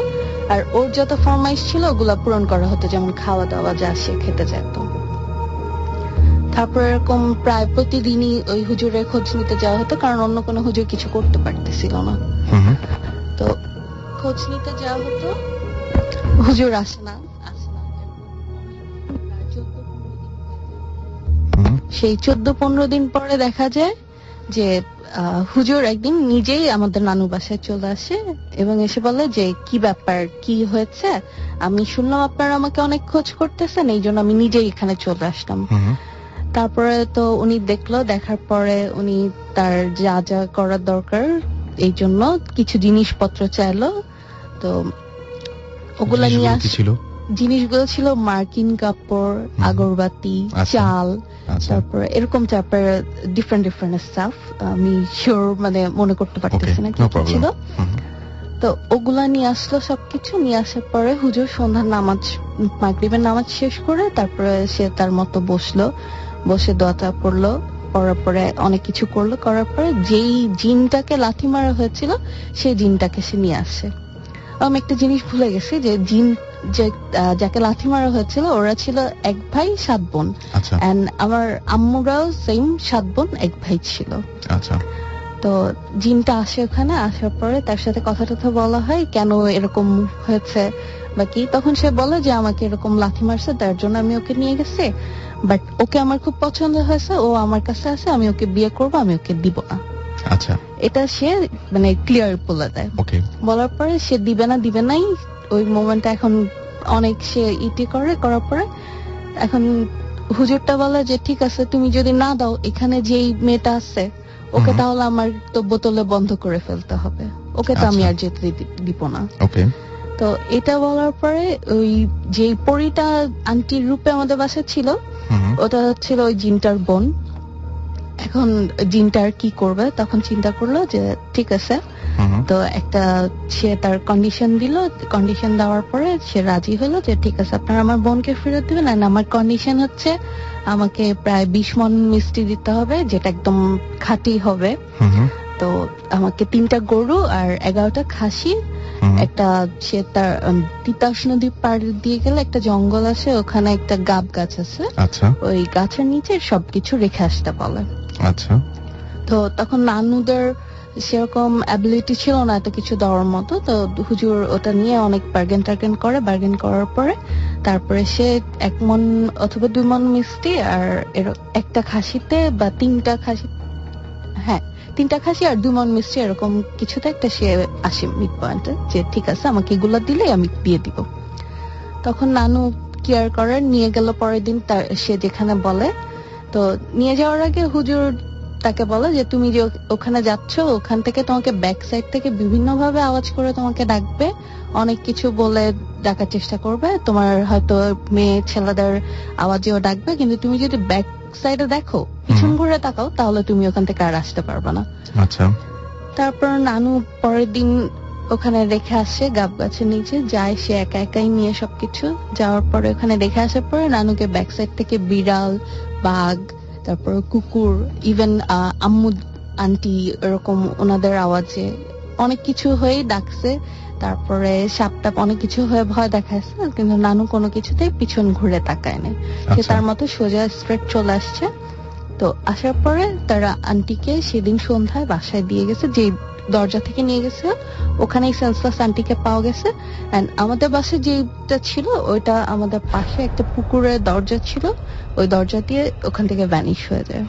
ওকে, এই ছিল ঘটনা। হ্যাঁ, এই ছিল ঘটনা। অলরাইট, হ্যাঁ, সুতরাং এই ছিল ঘটনা। এবং আমরা মানে গতবার এরকম একটা ঘটনা শুনেছিলাম এবং অনেকের কাছে বিশ্বাস করেছিলেন, অনেকে অবিশ্বাস করেছিলেন, কিন্তু এরকম ঘটনা অহরহ আমি এরপরেও আপনাদের কাছ থেকে পেয়েছি। আমি একটু আপনার সাথে কথা বলি যে আপনি যে ঘটনাটা শুনলেন, আপনারও বোধহয় একটা ঘটনা রয়েছে না? জি, আপনাদের দুজনেরই একসঙ্গে। এটা আপনাদের বিয়ের পরের ঘটনা নিশ্চয়ই। কত বছর আগে হবে এটা? এটা প্রায় 2003 ঘটনা। কোথায় ঘটেছিল এটা? এটা ক্যালকাটায়, হাওড়া ডিস্ট্রিক্ট। আমরা একটু ছোট্ট করে শুনি ঘটনাটা। ছোট্ট করে বলি। তো খুব রাত, মানে রাত তখন 3টা বাজে এরকম। তো ও হঠাৎ টয়লেটে যেতে যাচ্ছিল। তো আমাদের গ্রামের প্রবলেমটা ছিল যে কোনো কারেন্ট ছিল না, ইলেকট্রিক সাপ্লাই ছিল না। তো সেখানে কুপি টাইপের হারিকেন, যেটা ওইরকম ছোট ছোট কুপির মতো থাকতো, হারিকেন টাইপের। তো প্রতিটা ঘরে ওইরকম ছিল। তো ওই রাত্রেবেলা ঘুমানোর সময় কি হতো, মানে কুপিটা বাড়ানো যেত আবার কমানো যেত। রাইট। তো রাত্রেবেলা ঘুমানোর সময় কমিয়ে ঘুমাতাম। তখন হঠাৎ বলতেছে আমি তো একটু টয়লেটে যাবো, তুমি তো আমার সাথে চলো। তখন ওকে আমি বললাম কি তুমি একা যাও, তোমাকে এটা কি তো সম্ভব না, এত রাত্রেবেলা এই গ্রামের মধ্যে অন্ধকার, এত অন্ধকার, আমি কিভাবে যাবো, তুমি আমার সাথে আসো। তো আমরা দুজন নিচে নামলাম। নিচে নামার পরে আমাদের ও টয়লেটে গেল, ওখান থেকে ওকে নিয়ে আমরা ব্যাক করছি। তো আমাদের ব্যাক সাইডটা দরজা ছিল গ্রিলের দরজা, যেটা বলে গ্রিলের দরজা ছিল। তালা মারতেছি, তালা মারা জাস্ট ঘুরছি। তো এমন প্রচন্ড প্রেসারে একটা আওয়াজ আসছে যে কেউ পিছন থেকে জোরে দৌড়ে এসে একটা লাথি মারলে যেরকম একটা গ্রিলের মধ্যে আওয়াজ আসবে এরকম। তখন আমি সাথে সাথে, আমার হাতে একটা টর্চ লাইট ছিল, সাথে সাথে ঘুরে তাকিয়ে দেখি কেউ নাই। আচ্ছা, কিন্তু আওয়াজটা আসার তো কোনো কারণই নেই, কারণ আপনারা তালা মেরে অলরেডি ওখান থেকে সরে এসেছেন। জাস্ট তালাটা মারি, ঘুরে যান, জাস্ট ঘুরেন। এর মধ্যেই ঘটনাটা ঘটেছে। সেকেন্ড 2 এর মধ্যেই ঘটনাটা ঘটলো যে কেউ দৌড়ে এসে ওই গ্রিলটাতে লাথি মারলো। এবং মানে সেটা হচ্ছে অনেক প্রচন্ড আওয়াজ এবং ভাইব্রেশনটা, আমি ঘুরেও মানে ভাইব্রেশনটা হচ্ছিল, মানে আপনি দেখতে পাচ্ছেন গ্রিলটা তখন কাঁপছে। হ্যাঁ, কাঁপছে। ওকে। তো আমি সাথে সাথে টর্চ লাইট নিয়ে এইখানে ওইখানে দেখছি। তো অনেক দূরে, প্রায় 30 থেকে 40 গজ ডিস্টেন্সে একটা কুকুর বসে আছে, জাস্ট এই। তো আমার ঘটনাটা হলো, তখন আমি ওকে বলিনি, প্রায় 4-5 বছর পরে আমি ওকে এই ঘটনাটা বলছি। তো আমাকে জিজ্ঞেস করতেছে কি হলো এটা ঘটনাটা। আমার কিছুই না, কুকুরটা এসে হয়তো বা বাড়ি টাড়ি দিছে। তা আমি কিন্তু বুঝতে পারছি যে সামথিং রং। তো তখন ওকে আমি নিয়ে গেছি, আমাদের ফার্স্ট বিয়ের পরের 2-3 দিন পরের ঘটনা, তার মধ্যে আমাদের লাভ ম্যারেজ। তো ওকে তো এখানে কোনো মতেই বোঝানো যাবে না কোনো একটা ঘটনা আছে বা কোনো একটা ভয়াবহ কিছু আছে এই বাসায়, তাহলে তো আর এখানে মানে থাকতে পারবে না। তো এই জন্য বলে কোনো মানে কোনো মনে হয় না মনে কুকুরটাই এখানে। তো আমি তখন অনেকক্ষণ মানে রাত্রেবেলা যখন ঘুমাতে যাই তখন অনেক ক্যালকুলেশন করে চিন্তা করি যে কুকুরটা এত দূরে, এক সেকেন্ডের মধ্যে এত দূরে যাওয়া কখনো পসিবল, কোনোভাবে সম্ভব না। এবং এত নিশ্চয়ই শক্তিও তার নেই যে পুরো গ্রিলটা ভাইব্রেট করবে। রাইট, এইটা তো পরে চিন্তা করছি, কিন্তু এত দূরত্বে সে 2 সেকেন্ডের মধ্যে চলে যেতে পারবে না। ট্রু। সো এই ছিল ঘটনা। এবং আমি দেখতে পাচ্ছি এর মধ্যে অনেকগুলো SMS চলে এসেছে। রনি চিটাগং থেকে লিখেছেন যে আমি আর মায়া একসাথে ভূত এফএম শুনছি। রেজা লিখেছেন আমাদেরকে সিলেট থেকে যে রাসেল ভাই, আমি আমার ছোট ভাগ্নি আনিশা, ইশাত, অসীন, আবির, তারপরে মিশি, সবাই মিলে ভূত এফএম একসাথে শুনছেন। বন্যভূত আমাদের SMS করেছেন। এছাড়া আমাদের SMS করেছেন শিমুল, অর্থহীন ছেলে আমাদের SMS করেছেন। এবং তিনি SK রনি আবারও আমাদের SMS করেছেন এবং তিনি বলছেন যে খুব মজা পাচ্ছেন তিনি। দিগন্ত আমাদেরকে SMS করেছেন রনি চিটাগং থেকে। রিফাত নাটোর নটরডেম কলেজ থেকে SMS করেছেন আমাদেরকে। ময়মনসিং থেকে আমাদের ময়মনসিং দাসপাড়া থেকে আমাদের SMS করেছেন জগৎ পাল এবং তিনি ভূত এফএম শুনছেন এবং তিনি বলছেন যে আমি তার SMS পড়িনি, আমি আপনার SMS পড়ে ফেললাম। সম্রাট এবং বিথি আমাদেরকে SMS করেছেন জাহিদ, SMS করেছেন মনসুর সিলেট থেকে। নাহিয়ান SMS করেছেন আমাদেরকে। এছাড়াও দেখতে পাচ্ছি বাঁধন চিটাগং থেকে এবং তিনি বলছেন যে রাসেল ভাই, আমি এবং আমার হাজব্যান্ড, আমার ছেলে অন্তর সবাই মিলে ভূত এফএম শুনছি। আমাদেরকে মিলিয়াত কক্সবাজার থেকে SMS করেছেন যে রাসেল ব্রো, আচ্ছা তিনি জুজুর ঘটনাটা শুনতে চান। আমি ট্রাই করব খুব দ্রুত জুজুর এপিসোডটা রিপিট করার। আমি একটা ভালো দিন খুঁজছি, ইনশাল্লাহ খুব দ্রুতই সেটা হবে। মামুন আমাদের SMS করেছেন, মামুন, হৃদয়, তারপরে মাসুম, ইমরান, এরা সবাই আমাদের SMS করেছেন হাতিমারা থেকে। এছাড়া আমাদের SMS করেছেন সারওয়ার ভাইয়া, আমরা 4 বন্ধু চিটাগং যাচ্ছি, গাড়িতে যাত্রী কম, লাইটগুলো অফ, ঘটনাগুলো শুনতে খুব মজা লাগছে। আরো দারুণ দারুণ সব ঘটনা রয়েছে, ঢাকা মেডিকেল কলেজের অনেকগুলো ঘটনা রয়েছে, এছাড়াও আরো বিভিন্ন জায়গার ঘটনা রয়েছে। সেই ঘটনাগুলো নিয়ে ফিরে আসবো। তার আগে ছোট্ট একটা ব্রেক, কোথাও যাবেন না। যাওয়ার আগে জানিয়ে দিয়ে আমাদের SMS করার নিয়মটি, আপনার এয়ারটেল নাম্বার থেকে বা অন্য যে কোনো নাম্বার থেকে SMS করুন, লিখে ফেলুন SHOUT শাউট স্পেস আপনার নাম স্পেস আপনার মেসেজ পাঠিয়ে দিন 9840 নাম্বারে। ফিরে আসছি একটু পরে। স্টে টিউনড রেডিও ফুর্তি and don't stop the ফুর্তি।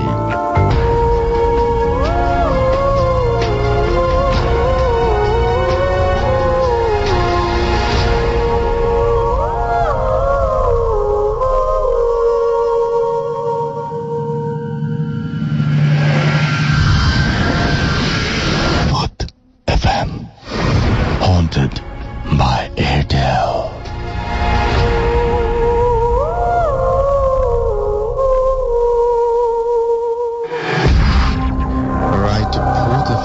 Haunted by Airtel শুনছেন আপনারা এবং চলছে রেডিও ফুর্তি, আপনার সাথেই আছে সবসময়।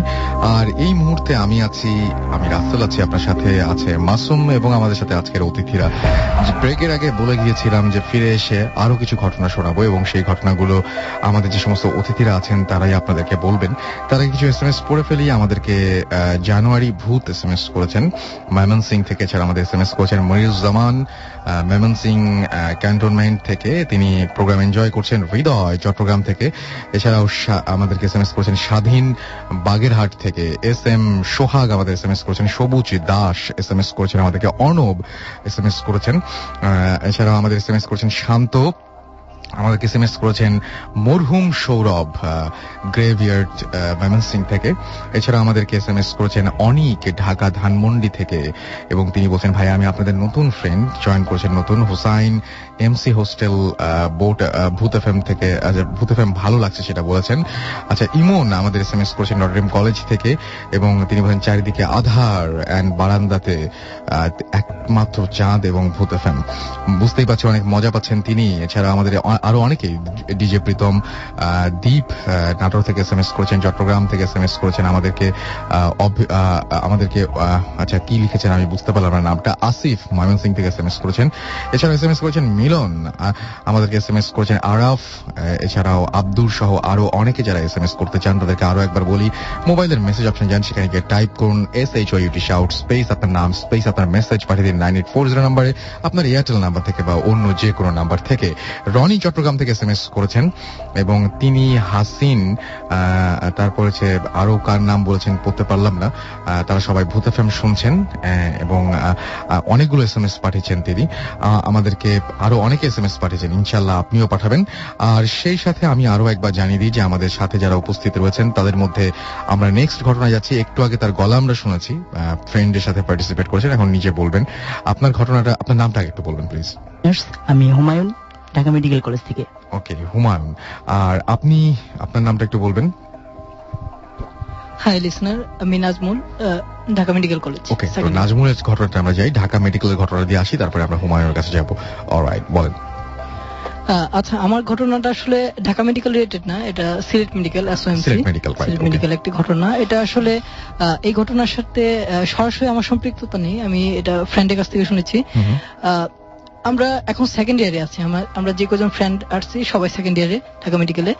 এখন আমরা যখন ফার্স্ট ইয়ারে ছিলাম, ফার্স্ট ইয়ারে সম্ভবত এপ্রিল মাসে আমাদের ফার্স্ট টার্ম শেষ হয়েছিল। ফার্স্ট টার্ম শেষ হওয়ার পর আমরা ট্যুরে সিলেটে গিয়েছিলাম, তখন রাতে থাকা হয়েছিল সিলেট মেডিকেলে হোস্টেলে আমরা ছিলাম। তো সিলেট মেডিকেলের একবারে পাশাপাশি শাহজালাল রহমাতুল্লাহ মাজার, তো আমরা রাতে মাজার জিয়ারত করে আসার পর ফ্রেন্ডরা মিলে সবাই একটু ঘুরতে গেছি মেডিকেল ক্যাম্পাসে। তখন আমরা যখন যাচ্ছিলাম মর্চুয়ারি মানে মর্গর পাশ দিয়ে যখন যাচ্ছিলাম, তখন ওই সিলেট মেডিকেলে ওই ফ্রেন্ডটা এই ঘটনাটা শুনেছে, তিনি বলেন তখন এই ঘটনাটা। আচ্ছা, এই ঘটনাটা আসলে অনেক আগের একটা ঘটনা, প্রায় 20 বছর আগের ঘটনা। আমরা তখন যেমন ফার্স্ট ইয়ার স্টুডেন্ট ছিলাম, সেই 20 বছর আগের ব্যাচের ফার্স্ট ইয়ারের একজন স্টুডেন্টের ঘটনা। তখন ওই স্টুডেন্টটা ফার্স্ট ইয়ারে পড়তো আর কি। আমাদের কয়েকটা পরীক্ষা আছে, বিভিন্ন নাম আর কি, অন্য নাম থেকে একটু আলাদা, যেমন আইটেম কার্ড, প্রফ, এই টাইপের আর কি। এখন ওই স্টুডেন্টের পরের দিন ছিল কার্ড এক্সাম বলতে আপনার মান্থলি টেস্ট গুলো হয় না, এরকম আর কি। তো কার্ড পরীক্ষার আগে যেহেতু মানে কিছু প্রিপারেশন ব্যাপার থাকে, ওখানে দেখা যায় মেডিকেল এটা ম্যাক্সিমাম ভাইবা বেসড।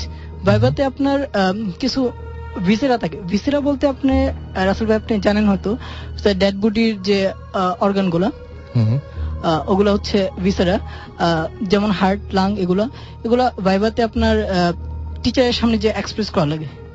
তো এর জন্য পরীক্ষার আগের দিন এসে ভিসেরাগুলো দেখে আর কি আপনার একটু রিহার্সাল করতে হয়, বা এটা যে বলে ডেমো বা ডেমনস্ট্রেশন। তো ওই স্টুডেন্ট কোন একটা কারণে মানে ওর বাবা ছিল, অসুস্থ ছিল, তো ওই কারণে আর কি আগের দিন আসতে পারেনি আর কি, সময় মতো আসতে পারেনি ভিসেরা দেখার জন্য।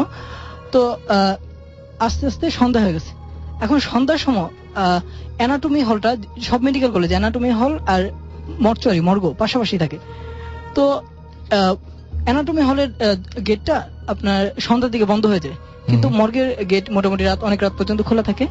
তো সে যখন হলে রুমে আসলো, তখন ওর ফ্রেন্ডরা বলতেছে কি ব্যাপার, কালকে তো তোর আছে, কালকে কার্ড আছে, তুই তো দেখলে ডেমো খেলি না, তো এখন পরীক্ষায় কেমনে দিবি? তো সে স্বাভাবিক একটু নার্ভাস ফিল করলো যে পরীক্ষায় একটা প্রেশার আছে, সে যেহেতু করে নেই। তো সে আরেক ফ্রেন্ডে অনেক রিকোয়েস্ট করলো যে দোস্ত চল আমার সাথে চল, করি যে একটু ডেমো দিয়ে দে। তো গেল ওরা ওর ফ্রেন্ডের সাথে, যে তখন অ্যানাটমি হলের গেটটা বন্ধ ছিল, সে গেছে মর্গের গেট দিয়ে। এখন মর্গের গেট দিয়ে যখন ওরা ঢুকলো, তখন একজন মামা দাঁড়িয়ে ছিল, শুধু একজনই ছিল, আর কেউ ছিল না, যেহেতু তখন সন্ধ্যা 6টা থেকে 7টা হবে। তখন ওই মামারে বললো যে মামা আমরা তো ভিসাটা দেখা দরকার, এখন কি করবো বলেন? পরে বলে যে আপনাদের অ্যানাটমি ডিপার্টমেন্ট তো বন্ধ হয়ে গেছে, এখন এখন তো আর কিছু করেননি। পরে বলছে অনেক রিকোয়েস্ট করলো, বলছে ঠিক আছে আমাদের যে মর্গে যে ডেড বডি গুলো আছে ওখান থেকে একটা থেকে কয়েকটা ভিসেরা বের করা হয়েছে, রিসেন্টলি বের করা হয়েছে, এখন আপনারা যদি দেখতে চান একটু বেশি টাকা দিয়ে ই করতে। পরে ওরা ঠিক আছে ম্যানেজ করলো ওই ছেলে টাকা দিয়ে, তারপর মামা ওদের নিয়ে গেল। এখন যাওয়ার পথে করিডোরটা ছিল অনেক লম্বা, ওই করিডোর থেকে ডান দিকে আরেকটা করিডোর বাঁক নিয়ে। এখন ওই ডান দিকে যে করিডোর ওইটার ওখানে একটা কলাপসিবল গেট ছিল, কলাপসিবল গেট পার হওয়ার পর ওইটাতে তালা ছিল, মামা তালা খুলে দেওয়ার পর ডান দিকে একটা দরজা ছিল, ওই দরজা লক করা ছিল। তো লক খুলে এখন ওরা দুইজন গেল। মামা বললো ঠিক আছে আপনারা থাকেন, এখন মানে সিকিউরিটির জন্য আমি 2টা তালা দিয়ে যেতেছি, যখন আপনাদের কাজ শেষ হবে তখন আমার ফোন দিন। তো যে যাকে নিয়ে গেছিল ডেমো দেওয়ার জন্য সে বুঝাই দিল মোটামুটি। এখন সে ছিল মোটামুটি নামাজি, আপনার ধরেন নামাজ আজান হওয়ার সাথে সাথে জামাতের সাথে নামাজ আদায় করতো। তো সে যখন অর্ধেক বুঝালো ডেমো দিল, তারপর এশার আজান হয়ে গেছে। এশার আজান হয়ে যাওয়ার পর সে বললো দোস্ত আমি নামাজ পড়েছি, নামাজ পড়ে আসার পর বাকি অর্ধেক তোকে করতেছি, বুঝে দিতেছি। তখন সে একটু ভয় পেলো যে একা একা ফিল করে, একটু লনলি ফিল করতেছে। তারপর আবার লাশের ঘর বলছে দোস্ত একটু দেরিতে গেলে না, আমি জাস্ট নামাজটা পড়বো, আমার 10 মিনিট লাগবে আস্তে আস্তে। ঠিক আছে যা। তারপর গেল। তো যাওয়ার পর মামারে ফোন দিল, কয়েকবার রিসিভ করে নেই মামা, পরে আয়সা তালা খুলে দিয়ে গেছে, পরে আবার লক করেছে, বলছে আপনি আসলে আবার খুলে দেবো। পরে সে যখন নামাজ পড়ে আসলো আনুমানিক 10 থেকে 12 মিনিট, নামাজ পড়তে বেশি সময় লাগার কথা না। তো আসার পর দেখলো আবার মামা দাঁড়িয়ে আছে। সে যখন ঢুকতে গেল মামা একটু বাধা দিল, মামা ভিতরে যান কেন? বলে আমার ফ্রেন্ড তো ভিতরে, আমি তার পুরোপুরি বুঝাতে পারিনি পড়াটা, এখন কিছু বাকি ছিল ওইটুকু পড়া বুঝাই দেবো। বলে মামা আপনার ফ্রেন্ড তো চলে গেছে। চলে গেছে মানে উনি হলে চলে গেছে, আপনাকে বলছে চলে যেতে। তো বলছে ঠিক আছে। আচ্ছা ফ্রেন্ড যখন চলে গেছে, তার পরীক্ষার প্রেশার ছিল, টেনশন ছিল যে তাতে যা পড়তে বসতে হবে। আবার হলে 2 জন 2 রুমে থাকতো, এ কারণে হলে যাওয়ার পর যেহেতু পরীক্ষার প্রেশার ছিল সে পড়তে বসে গেছে, তখন আর খোঁজ নেওয়া হয়নি ওই ফ্রেন্ডের। তো সে পরীক্ষা পড়তেছে সকালবেলা, আসলে তখন রাত্রেবেলা তো আর খোঁজ নেওয়া হয়নি। ওই সকালবেলা যখন পরীক্ষা দিতে যাবে তখন দেখে মানে সবার কাছে শুনতেছে যে একজন মেডিকেলে একটা স্টুডেন্ট নাকি একটা রক্তাক্ত, মানে অনেক স্কেচ, বডিটা এমন ছিল যে আপনার নাকে মুখে আঁচড়ের দাগ, হ্যাঁ, আর জামা কিছু অংশ ছেঁড়া ছিল, এরকম যে প্রায় রক্তাক্ত, যে চোখের মধ্যেও কিছু আঁচড় পড়ছে, এমন অবস্থা যে মোটামুটি সিরিয়াস, যে আইসিইউতে নেওয়া লাগছিল। তবে খুব মানে ইনজুর্ড আর কি, সিভিয়ারলি ইনজুর্ড। এ কারণে তারপর সবাই দেখতে গেল, পরীক্ষা টরীক্ষা বাদ দিয়ে সবাই দেখতে গেল। তারপর ওই স্টুডেন্টটা পরে আর দেখা যায় মেডিকেল আর পড়েনি। এটা ছিল সেই স্টুডেন্ট যে লাশ কাটা ঘরের মধ্যে ছিল, এবং পরের দিন সকালে যখন তাকে পাওয়া গেল তখন দেখা গেল যে সমস্ত শরীর অনেক আঁচড়ের দাগ, জামা কাপড় ছেঁড়া, রক্তাক্ত অবস্থায়, এবং সে তাকে মুমূর্ষ অবস্থায় আইসিইউতে পাওয়া গেল। এবং পরবর্তীতে তাকে কি জিজ্ঞেস করা হয়েছিল? অবশ্যই আচ্ছা, তাকে অবশ্যই জিজ্ঞেস করা হয়েছিল যে রাতে, হ্যাঁ আপনি বলেন। হ্যাঁ, তাকে অবশ্যই তাকে জিজ্ঞেস করা হয়েছিল যে রাতে কি করছিল ওই রাতে, কিন্তু সে এটা মানে মুখ খুলতে রাজি হয়নি, এবং পরে সে মেডিকেলে আর পড়েনি। আর তাকে যখন সকালবেলা যখন যারা খুঁজতে গিয়েছিল ওই জায়গায়, তারা তো নিশ্চয়ই লাশ কাটা ঘর থেকে তাকে নিয়ে আসছিল। হ্যাঁ, আসলে তারা তো খুঁজতে যায়নি, তারা তো পরীক্ষা দিতে গেছিল, কারণ তারা জানতো না যে এরকম ঘটনা। তো তারা যখন পরীক্ষা দিতে গেছিল তখন যে মামার কাছ থেকে শুনলো আর কি, যে সবার কাছ থেকে শুনলো যে এরকম একটা ঘটনা, তো এভাবে আর কি ব্যাপারটা হয়েছে। এবং মানে তার মানে তাকে ওই লাশ কাটা ঘরের মধ্যেই পাওয়া গিয়েছিল, লাশ কাটা ঘরের মধ্যে পাওয়া গিয়েছিল। এবং পরবর্তীতে ওই যে মামার সাথে মাধ্যমে ওরা ঢুকলো, তখন দেখলো যে ওই মর্গে ওরকম মানে ওই চেহারা কোনো মামাই নেই। আচ্ছা, ওই চেহারার কোনো মামা নাই। তার মানে যে মামার সাহায্য নিয়ে তারা ঢুকতে গিয়েছিল সেই মামা আসলে কোনো অস্তিত্বই নাই, এবং এই পুরো ঘরটার মধ্যে সে এবং তার ওই ডেড বডি ছাড়া আর কিছু ছিল না। এবং ঘটনাটা হয়তো আরো মজা করে জানা যেত যদি সে মুখ খুলতো, বাট সে মুখ খুলেনি, এবং সে মেডিকেল কলেজে। এটা একটা খুবই রহস্য, এই ব্যাপারে কোশ্চেন করলেই সে এড়ায় যেত আর কি, এড়িয়ে যেত। এবং সে আর কোনদিন, এটা সিলেট মেডিকেল আপনার ম্যাক্সিমাম স্টুডেন্ট জানে এই স্টোরিটা। আমি ওই মেডিকেল এক ফ্রেন্ডের কাছ থেকে শুনছি। ঘটনাটা। এখন এটা কতটা সত্য মিথ্যা এটা আসলে না, সেটা সেই প্রশ্ন আসছেও না, কিন্তু সে আর মেডিকেল কলেজে পড়েনি, সে চলে গেছে। 20 বছর আগের ঘটনা। 20 বছর আগের ঘটনা। অলরাইট, তো এই ছিল ঘটনা, এবং এই ঘটনাটা সিলেট মেডিকেল কলেজে ঘটেছিল, এবং একটা মানুষ যে গিয়েছিল মর্গে, এবং তাকে পরের দিন সকালবেলা যখন উদ্ধার করা হলো তখন দেখা গেল যে তার সমস্ত শরীরে অনেক আঁচড়ের দাগ। প্রশ্ন হচ্ছে যে সেই মামাটা কে ছিলেন, যিনি কিনা তাকে ওই ঘরটি খুলে দিয়েছিলেন, এবং যিনি বলেছিলেন ফোন করা মাত্র তিনি হাজির হবেন। এবং সবচাইতে বড় কথা যে একটা ঘরের মধ্যে তিনি এবং একটা ডেড বডি, সেই ডেড বডির আমরা যদি মানে সায়েন্স বিশ্বাস করি, তাহলে আমরা সায়েন্স অনুযায়ী একটা ডেড বডির পক্ষে সম্ভব না তাকে আঁচড় দেওয়ার। তাহলে ওই ঘরের মধ্যে কি ঘটেছিল, এবং কেন, সবচেয়ে রহস্যজনক ব্যাপারটা যে কেন তিনি পরের দিনও মুখ খুললেন না এবং কোনো কিছু না বলে মেডিকেলের পড়াশোনা ছেড়ে দিয়ে, একজন স্টুডেন্ট যখন মেডিকেলে ভর্তি হন অনেক কষ্ট করে ভর্তি হন, কিন্তু তিনি সেটা ছেড়ে দিয়ে এরকম একটা জায়গা থেকে সরে এসেছেন একদম চিরদিনের জন্য। সো অবশ্যই কোনো ঘটনা সেখানে থাকতেই পারে। আমি দেখতে পাচ্ছি যে আমাকে আরো অনেকে এসএমএস করেছেন আমাকে উমিরজা, এছাড়াও এসএমএস করেছেন নীরব চট্টগ্রাম থেকে, জীবন আমাদের এসএমএস করেছেন প্রতাপ কাটি থেকে, আচ্ছা আমাদের আসিফ ময়মনসিং থেকে এসএমএস করেছেন, তিনি ভূত এফএম অনেক ভালোবাসেন সেটা জানিয়েছেন। রাজন এসএমএস করেছেন আমাদেরকে খুলনা থেকে, এবং তিনি বলছেন যে আমার এসএমএসটা পড়বা না নু, আমি পড়ে ফেললাম। আনলাকি ভূত আমাকে এসএমএস করেছেন সৈয়দপুর থেকে, যে 2011 সালে আমার একটি মেসেজও পড়া হয়নি, এবার তো পড়া হলো আপনার মেসেজ। অর্ণব 007 আমাদের এসএমএস করেছেন ফ্রম পটুয়াখালী, চরম লাগছে, থ্যাংক ইউ সো মাচ আমাদের সঙ্গে থাকার জন্য। This track was downloaded from fusionbd.com. Roni Chittagong থেকে আবারও এসএমএস পাঠিয়েছেন, থ্যাঙ্কস জানিয়েছেন আমাদেরকে এসএমএস পড়ার জন্য। এছাড়াও আমি দেখতে পাচ্ছি যে আমাকে এসএমএস করেছেন লোপা এমএম কলেজ যশোর থেকে, এবং তিনি এবং তার বয়ফ্রেন্ড রুহান তারা ভূত এফএম শুনছেন এটা জানিয়েছেন। আফরিনা আমাদের এসএমএস করেছেন হালি শহর থেকে। এছাড়াও আমাদেরকে এসএমএস করেছেন দেখতে পাচ্ছি জিয়া ঢাকা ক্যান্টনমেন্ট থেকে, খুব ভালো লাগছে সেটা জানিয়েছেন। রাফি হাতিরপুল থেকে এসএমএস করেছেন যে ভাইয়া আমি বর্ণা সবাই মিলে তোমাকে শুনছি। শুভ স্টুডেন্ট কেয়ার হাই স্কুল থেকে এসএমএস করেছেন। এছাড়াও আমাদের এসএমএস করেছেন মিজান এসএসসি ভূত। সনি আমাদের এসএমএস করেছেন সাতক্ষীরা থেকে। এছাড়াও শুভ বরিশাল থেকে এসএমএস করেছেন। যারা এসএমএস পাঠাতে চান তাদেরকে এসএমএস পাঠানোর নিয়মটি বলে দেই, মোবাইলের মেসেজ অপশনে গিয়ে টাইপ করুন SHOUT শাউট স্পেস আপনার নাম স্পেস আপনার মেসেজ, পাঠিয়ে দিন 9840 নাম্বারে। ছোট্ট একটা ব্রেকের পরে আমরা আবারও ফিরে আসছি। স্টে টিউনড টু রেডিও ফুর্তি and don't stop the ফুর্তি। Booth FM, haunted by Airtel.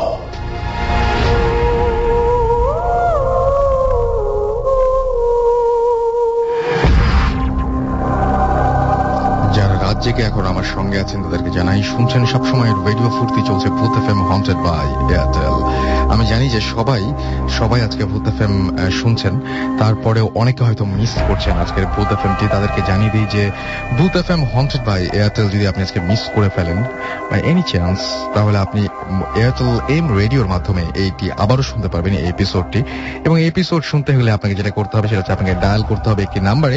আপনার এয়ারটেল নাম্বার থেকে ডায়াল করুন 4040, সিলেক্ট করুন চ্যানেল 22, এবং দেখবেন যে আপনাকে বিভিন্ন এপিসোডের অপশন দেওয়া হবে। তার মধ্যে থেকে আপনি যেটা শুনতে চান বা যেটা মিস করেছেন সেটা চাইলেই শুনতে পারবেন। And now listeners can get the Booth FM tune as their caller tunes, my tunes from Airtel.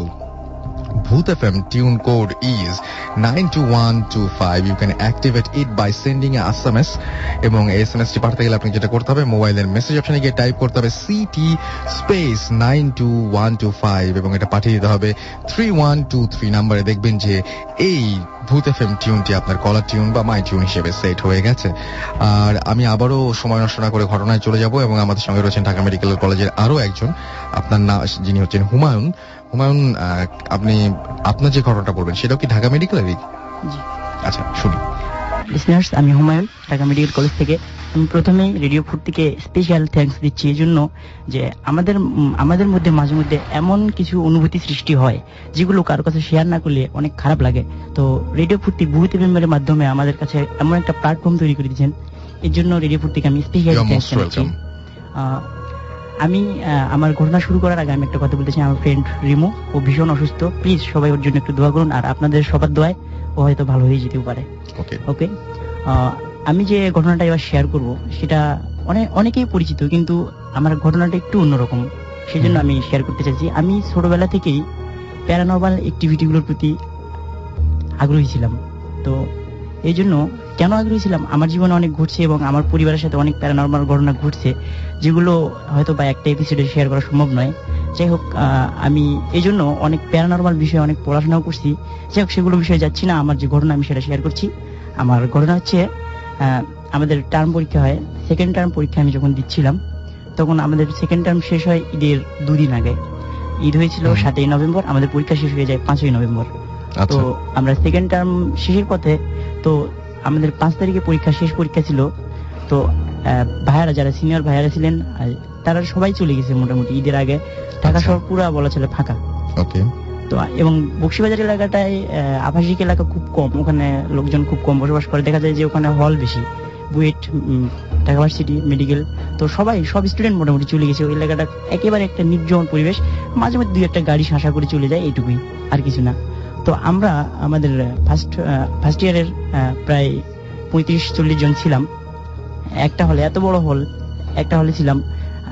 আসলে পুরাটা, এতগুলো মানুষ থাকার পর সবাই চলে গেছে, পুরাটা খাখা করছিল।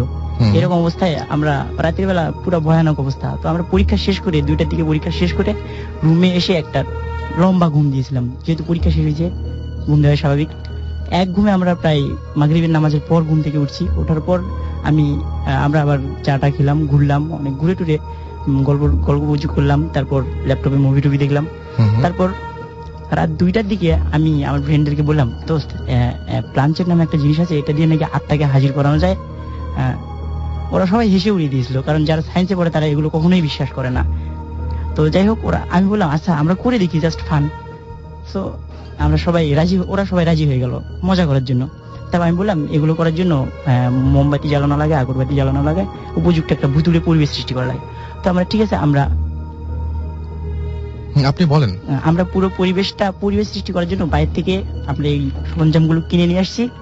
নিয়ে আসার পর একটা পরিবেশ সৃষ্টি করি। দুঃখের বিষয়, আমরা একটা মোমবাতির বেশি পাইনি, ওখানে সব দোকান প্রায় বন্ধ ছিল। তো তারপর আমরা পরিবেশ সৃষ্টি করে আমি আবার বই পড়ছিলাম যে এরকম একটা ল অফ কলিং সোল, এরকম একটা আছে যে আত্মাকে নাকি ডাকতে হয় এইভাবে, যে if some soul passing by please come. আচ্ছা, বলেন আপনি। তারপরে প্লিজ কাম, এরকম না, এরকম ডাকতে হয় নাকি। তো এরকম ডাকতে হয়। এটা হয়তো বা আপনারা যারা রেডিও আমার শুনেন, ওখানে হয়তো বলা হয়েছিল। তো আপনি বলেন। হ্যাঁ, তারপরে আপনি মূল ঘটনাটা আসেন। যে আমরা ওইরকম গোল হয়ে সবাই বসে এরকম করতেছিলাম, বাতি টাতি সব নিভিয়ে দিয়ে আমরা এরকম শুরু করি, if some soul passing by please come, just মজা করার জন্য এরকম করতেছিলাম। তো কিছুক্ষণ পর হঠাৎ করে রুমের পরিবেশটা আমাদের কাছে অন্যরকম মনে হয়ে গেছে। আমার কাছে মনে হচ্ছে যে রুমটা হঠাৎ করে গরম হয়ে গেছে, মানে অন্যরকম একটা পরিবেশ, আমাদের কাছে মানে অ্যাবনর্মাল কিছু মনে হচ্ছিল। তো তখন হঠাৎ করে আমার এক ফ্রেন্ড অসুস্থ হয়ে যায়। ও হঠাৎ করে মনে হচ্ছে যে ও অ্যাবনর্মাল হয়ে গেছে, ও পড়ে যায়। তারপর আমরা লাইট জ্বালানোর চেষ্টা করি, হঠাৎ করে লাইট ওপেন করতে দেখি যে লাইট জ্বলছে না। ঢাকা মেডিকেল হোস্টেল বা বুয়েটের হোস্টেলে লাইট জ্বলে না, এটা অস্বাভাবিক একটা ব্যাপার। তো আমরা তখন মানে সবাই মোটামুটি ভয় পেয়ে যায়, কি হলো। তারপর ওকে সেদিন জাগানোর চেষ্টা করলাম, সে জেগে ওঠেনি। তারপর পরদিন সকালে ও যখন জেগে উঠলো, ও বলছে আমি এখানে থাকবো না, আমি বাসায় চলে যাব। ও তাড়াতাড়ি বাসায় চলে গেছে। বাসা থেকে আসার পর ও ওই ব্লক এবং রুম চেঞ্জ করছে, বি ব্লক রুম চেঞ্জ করছে, যে এখানে অন্যরকম কিছু আছে। ঘটনা যদি এখানেই শেষ হইতো তাহলে হইতো, ঘটনা হয়ে গেছে অন্যরকম। এখানে আমরা পরে জানতে পারি যে এখানে এইটা একটা গ্রেভইয়ার্ডের উপর আমাদের বি ব্লকটা পড়েছিল। ওখানে ও নাকি দেখতে পাইছিল যে একটা সাদা কাপড় গায়ে দেওয়া লোক ওর দিকে আসতেছে এবং একটা ভয়ঙ্কর দৃষ্টিতে ওর দিকে দেখতেছিল, যে অবিশ্বাস্য একটা দৃষ্টি, যে অনেক ভয়ানক দৃষ্টিটা। তারপর আমরা ও যখন ও সবার আগে, আবার ঈদের পর সবার আগে চলে আসে ঢাকা মেডিকেলে। আসার পর ব্লক চেঞ্জ করে এবং আমরাও চেঞ্জ করি। তারপর ওখানে আমরা শুনতে পাইছিলাম যে পরে ওখানে একটা সুইসাইডের ঘটনা ঘটছিল। আচ্ছা, ওকে। সো এই জন্য হয়তো কোনো মানে অদ্ভুত বা অস্বাভাবিক ঘটনা ঘটেছিল। আপনি আপনারা একটা ঘটনা বলবেন নিশ্চয়ই, যে আচ্ছা জি বলেন। মানে শুধু তাই না, আমাদের একটা ফ্রেন্ড মানে ওই ব্লকে ছিল, তো ও অসুস্থ হয়ে গেছে মানে কিছুদিন আগে। তো বিভিন্ন কিছু দেখে মানে ধারণা করা হয়েছে যে ওকে জিনে ধরছে, কিন্তু আসলে মানে ওর যে কন্ডিশন সেটা পুরোপুরি অ্যাবনর্মাল কন্ডিশন ছিল ওই মুহূর্তে। তো ও বি ব্লকে থাকতো। তারপর আমরা ধারণা করছি যে হুমায়ুনের এই ঘটনা পর আমরা ধারণা করছি যে আসলে এই ঘটনার সাথে প্যারালাল কোনো ঘটনা হইতে পারে ওইটা। ওকে, আচ্ছা, আর একটা জিনিস সেটা হচ্ছে আপনার একটা ঘটনা ছিল, আর একটা ঘটনা আপনি বলতে চেয়েছিলেন, সেই ঘটনাটা আমরা তবে শুনে ফেলি একদম। এবং এটা তো ঢাকা মেডিকেলের না, এটা অন্য একটা জায়গায় ঘটেছিল। কোন জায়গায় ঘটেছিল ভাই এই ঘটনা? এটা ঘটছিল নওগাঁ জেলার মহাদেবপুরে। আমি ছোটবেলা থেকে ওখানে বড় হয়েছি, আমার জন্ম ওখানে। আচ্ছা। আব্বু আম্মু ওখানে চাকরি করে, সুতরাং আমার স্কুল কলেজ দুটাই মহাদেবপুরে। আচ্ছা। তো আমি যখন মানে মেডিকেলে ভর্তি হলাম, এখানে ভর্তি হওয়ার পরে তো সাধারণত ওই নভেম্বর ডিসেম্বর মাস আমাদের পুরোপুরি ফাঁকা। ওই সময় আমার যেসব ফ্রেন্ডরা ঢাকা ইউনিভার্সিটি, রাজশাহী ইউনিভার্সিটি, তারপর জাহাঙ্গীরনগর ইউনিভার্সিটিতে চান্স পাইছিল, তো ওদেরও ওই সময় ফাঁকা। তো সাধারণত ক্লাস শুরু হওয়ার কথা জানুয়ারিতে। তো এতদিন আমরা কিভাবে কাটাবো বুঝতেছিলাম না। আচ্ছা। তো এইরকম একটা সময় আমরা সবাই মিলে সিদ্ধান্ত নিলাম যে একটা পিকনিকের ব্যবস্থা করলে কেমন হয়, নিজেরা রান্না করে মানে খাবো আর কি। আচ্ছা। তো আমরা আসলে ভেন্যুটা ঠিক করতে পারতেছিলাম না যে কোথায় করব এরকম একটা বড় একটা আয়োজন। তো এরকম সময় আমার এক ফ্রেন্ড, ওর নাম হচ্ছে সাধন, ও ঢাকা ইউনিভার্সিটির ফার্মেসিতে পড়ে, 2য় বর্ষের ছাত্র। তো ও বলল যে দোস্ত আমার বাসায় করলে কেমন হয়। তো ওর বাসায় ওই মুহূর্তে কেউ ছিল না, মানে ওর আব্বু আম্মু হচ্ছে ইন্ডিয়াতে গেছে, ওদের এক আত্মীয়র মানে বিয়ে। তো ও যেহেতু মানে ওর ভর্তি হইছে, কিন্তু এখনো কোন সাবজেক্ট নেবে এটা এখনো ঠিক করতে পারে না। আচ্ছা। তো ও মানে সাবজেক্ট ছিল হচ্ছে অ্যাপ্লাইড ফিজিক্স থেকে, সেখান থেকে মানে ফার্স্ট চয়েস দিয়ে আবার ফার্মেসিতে চলে আসে। তো সবাই মিলে সিদ্ধান্ত নেওয়া হলো। তারপর আমার আরেকটা ফ্রেন্ড আরাফাত, ও হচ্ছে ইউকে তে চলে যাবে। তো এই কারণে সবাই বিভিন্ন জায়গায় একটা মানে এরকম একটা ব্যাপার, যেটা লাস্ট একটা মিলন, মানে মিলন। তো সবাই তো সিদ্ধান্ত নিলাম ঠিক আছে ওর বাসায় যাব। তো ওর বাসাটা হচ্ছে মহাদেবপুর থানা থেকে 3 কিলোমিটার দূরে, সেটা হচ্ছে দক্ষিণ দিকে, নদীর ধার দিয়ে যেতে হয়। একটা আত্রাই নদী। হ্যাঁ, আত্রাই নদী। আত্রাই নদী হচ্ছে আমাদের বাসার পাশে। রাইট। তো আত্রাই নদীর বাঁধ দিয়ে যেতে হয় আর কি। তো আমরা যখন শিবগঞ্জে পৌঁছলাম তখন হচ্ছে সন্ধ্যা। আচ্ছা। সন্ধ্যা 7:30টার মতো বাজে। তো আমরা জানতাম যে সন্ধ্যা মানে 7টা 8টা এরপর মানে ওই এলাকায় আর কেউ থাকে না। তো আমরা যখন মানে শিবগঞ্জ বাজারে নামলাম সব ফ্রেন্ডরা ভ্যান থেকে, তখন আমরা কিছু জিনিস বাকি ছিল যেগুলো মহাদেবপুর থেকে আমরা কিনতে পারতাম, কিন্তু আমাদের লিস্টে না থাকার কারণে সেগুলো ওখান থেকে কিনতে হয়েছিল আর কি। তো আমরা ওখানে গেলাম, কিছু জিনিস কেনার পরে ওর বাসার মানে উদ্দেশ্যে রওনা দিলাম, হাঁটতে লাগলাম। তো যেই দিক দিয়ে হাঁটতে হয় মানে সেটা হচ্ছে পুরোটাই বাঁশঝাড়। আচ্ছা। তো বাঁশঝাড়ের নিচ দিয়ে হাঁটতেছিলাম, ব্যাপক একটা মানে থমথমে পরিবেশ আর কি, যে বাঁশ একটার সাথে একটা বাড়ি খাচ্ছে, শোষ শব্দ হচ্ছে এরকম। তো যেতেই একটা জিনিস লক্ষ্য করলাম যে ওর বাড়িটা হচ্ছে বাঁধের পাশে। আচ্ছা। মাটির বিশাল দোতলা বাড়ি, মানে তার সামনে হচ্ছে পুকুর।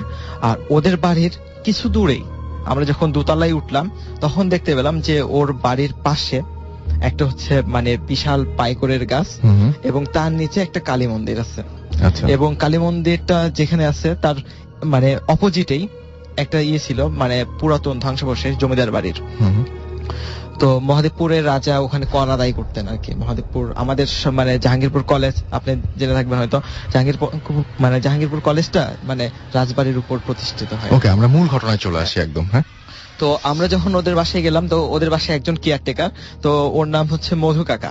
সাধারণ যেহেতু মধু কাকা বলতেন, সেটা আমরা মধু কাকাই বলি। তো মধু কাকা আমাদেরকে বলছিলেন যে বাবা তোমরা এখানে আসছো, তোমরা যেন মানে এই বাড়ি থেকে বের হওয়ার পরে মানে এত রাতে আমাকে ছাড়া বের হবা না, বা সাধনকে নিয়ে যাবা। তো যথারীতি রান্না বান্না মানে ব্যবস্থা করা হলো, মধু কাকা আমাদের হেল্প করলেন। তো আমার ফ্রেন্ড রাজিন ও রান্না তুলে দিল আর কি, ও খুব ভালো পাকাইতে পারে। তো তারপর আমরা যখন খেতে বসবো তখন কিছু আশ্চর্য জিনিস লক্ষ্য করলাম। একটা হলো ওদের ওখানে অনেক বাদুড় দেখলাম। সাধারণত ওদের বাসায় কোনো বাদুড় ছিল না। ইভেন ওদের বাসায় একটা সাদা বিড়াল ছিল, কিন্তু আমরা দেখছি কালো বিড়াল, এবং বিড়ালটা কাঁদতেছিল। তো আমরা যথারীতি খাবার দাবার পরে মানে সবাই আড্ডায় বসে গেলাম সব ফ্রেন্ডরা। তো এরপর কি হলো যে বিপন নামে আমাদের একটা ফ্রেন্ড আছে, ওর মানে আদি বাসা হচ্ছে শিবগঞ্জে, মানে ওর কাকারা এখনো থাকে ওখানে। তো বিপন বলল যে দোস্ত আমাকে একটু কাকার বাসায় মানে রেখে, তো অনেকদিন দেখা হয় না। তো আমরা রাখতে গেছি। তো অত রাতে সাধারণত 12:30টার দিকে সবাই ঘুমিয়ে গেছে, কারণ 7-8টার পরেই ওই এলাকায় আর কেউ জেগে থাকে না, এরকম অবস্থা। তো আমরা অনেক নক করার পরও দরজাটা খুললো না কেউ। তখন বিপনকে নিয়ে আমরা আবার সাধনদের বাসায় চলে আসলাম। তো আসতেই ওই জমিদার বাড়ির যেখানে ধ্বংসাবশেষ, ওখানে একটা জিনিস লক্ষ্য করলাম, একটা বৃদ্ধ মহিলা ওখানে দাঁড়াই আছে। তো আমার আরেকটা ফ্রেন্ড রাজিন, ওর গায়ে হচ্ছে চাদর ছিল। তো রাজিন বলল যে বুড়িমা আপনি চাদরটা নেন, আপনাকে ঠান্ডা লাগতেছে হয়তো। তো ওই বুড়ি কোনো কথাই বললো না ওখানে। তো আমি আর রাজিনকে টান দিলাম, দিয়ে বললাম যে দোস্ত তাড়াতাড়ি চলো। তো আমরা যথারীতি রুমে পৌঁছালাম। তো রুমে যাওয়ার পরে তো সবাই মিলে সিদ্ধান্ত নিলাম যে এক রুমে থাকবো, ঢালা বিছানা করা হয়েছে। তো এরকম সময় আমরা সবাই শুয়ে পড়ছে, মানে ঘুম আসতে আসতে এরকম একটা ভাব, মানে ঘুম চলে আসছে। তো এইরকম সময় মনে হলো যে কারো কেউ আমাদের ডাকতেছে। তখন উঠলাম, উঠে দেখি মধু কাকা আমাদের ডাকতেছে। তো বলছিলাম, তো আমার এক ফ্রেন্ড বললো যে কাকা আপনি এত রাতে ডাকতেছেন। তো বলছে বাবা তোমরা কি কেউ খেজুরের রস খাবা? তো আমি বললাম যে কাকা এত রাতে খেজুরের রস? তো বলতেছে যে মানে গ্রামে আসছো, খেজুরের রস খাওয়ার তো সময় এখনই আসল টেস্টটা পাবা, সকালে তো অনেক দেরি হয়ে যাবে আর কি। তো আমরা লোভ সামলাইতে পারলাম না, যথারীতি আমরা চলে গেলাম কাকার সাথে। তো আমরা যখন বাঁধের উপরে গেলাম তখন বেশ কয়েকটা খেজুরের গাছ দেখতে পেলাম। তার মধ্যে একটা গাছ অনেক উঁচু, মানে অনেক দূর থেকে গাছটা দেখা যায় আর কি। তো কাকা বললেন যে তোমরা দাঁড়াও বাবা, আমি রসটা নামাই হারি। কাকা এত দ্রুত গাছে উঠলেন আর নেমে গেলেন হাড়ি নিয়ে, মানে সবকিছু মনে হলো যে চোখের পলকে ঘটতেছে, এরকম একটা ঘটনা। তারপর তো আমার একটা ফ্রেন্ড ছিল বেশ পরহেজগার টাইপের, মানে ওকে নামাজ কালাম সবসময় পড়ে। তো ওকে জিজ্ঞেস করলাম যে কি ব্যাপার, এটা কি সম্ভব এত দ্রুত একজন মানুষ এত উপরে উঠবে আবার নামবে? তখন বলছে যে এই নিয়ে কথা বলো না, চুপ থাকো। তখন যথারীতি আমরা রস খেয়ে আমরা আবার এসে রুমে এসে যখন ঘুমাবো, তখন ওই এলাকায় বাঁধের ধারে বার্নির মেলা বসে। তো ওখানে একটা বালুর প্রান্তর নামে একটা মানে জায়গা আছে, মানে একটা জিনিস আছে, যেখানে বর্ষার সময় যখন বন্যার পানি ওঠে, তারপর পানিটা নেমে গেলে মানে এরকম শীতের সময় ওই জায়গা থেকে পানি ঝরে, ঝর্ণার ন্যাচারাল ঝর্ণার মতো। তো বলতেছে চলো বাবা ওইটা দেখে আসি, তোমাদের দেখাই নিয়ে আসি, কালকে তোমরা চলে যাবা। তো বললাম যে কাকা এত রাতে যাবো না। তো আমার ফ্রেন্ড বলছে না এত রাতে দেখবো জ্যোৎস্নার আলোতে কেমন লাগে। তখন আমরা যথারীতি কাকার সাথে গেলাম, কাকাকে অনুসরণ করলাম। তো আমার আরেকটা ফ্রেন্ড মিলন আর সাদ্দাম, ওরা হচ্ছে পরের দিন রাজশাহী যাবে। তো ওরা কাকাকে বলছিল যে কাকা ফজরের নামাজের পরে বা আগে আমাদেরকে ডেকে দেন। তো যাই হোক আমরা তো ওদেরকে বললাম যে তোরা যাবে কিনা, হচ্ছে না আমরা ঘুমাবো, কালকে সকালে উঠে যেতে হবে। তো ওরা থাকলো আর আমরা গেলাম। তো আমরা যখন গেলাম তখন দেখি যে একটা কয়েকটা কুকুর ছানা নিয়ে, প্রায় 10 থেকে 12টা কুকুর ছানা নিয়ে আমাদের সামনে দিয়ে চলে গেল। মানে আমি তখন অবাক হলাম যে একটা কুকুর সর্বোচ্চ মানে 6 থেকে 8টা আমি দেখছি, কিন্তু 10 থেকে 12টা মানে কুকুর ছানা আমি কখনো দেখিনি, মানে একটা কুকুরে। তারপর যেটা খেয়াল করলাম যে পাশে শ্মশান ছিল, শ্মশানে মানে আগুন জ্বলতেছিল। তো সাধারণত মরা লাশ পোড়ানোর পরে হয়তো ধ্বংসাবশেষ যে মানে কাঠগুলো ছিল সেগুলো পুড়তেছিল হয়তো।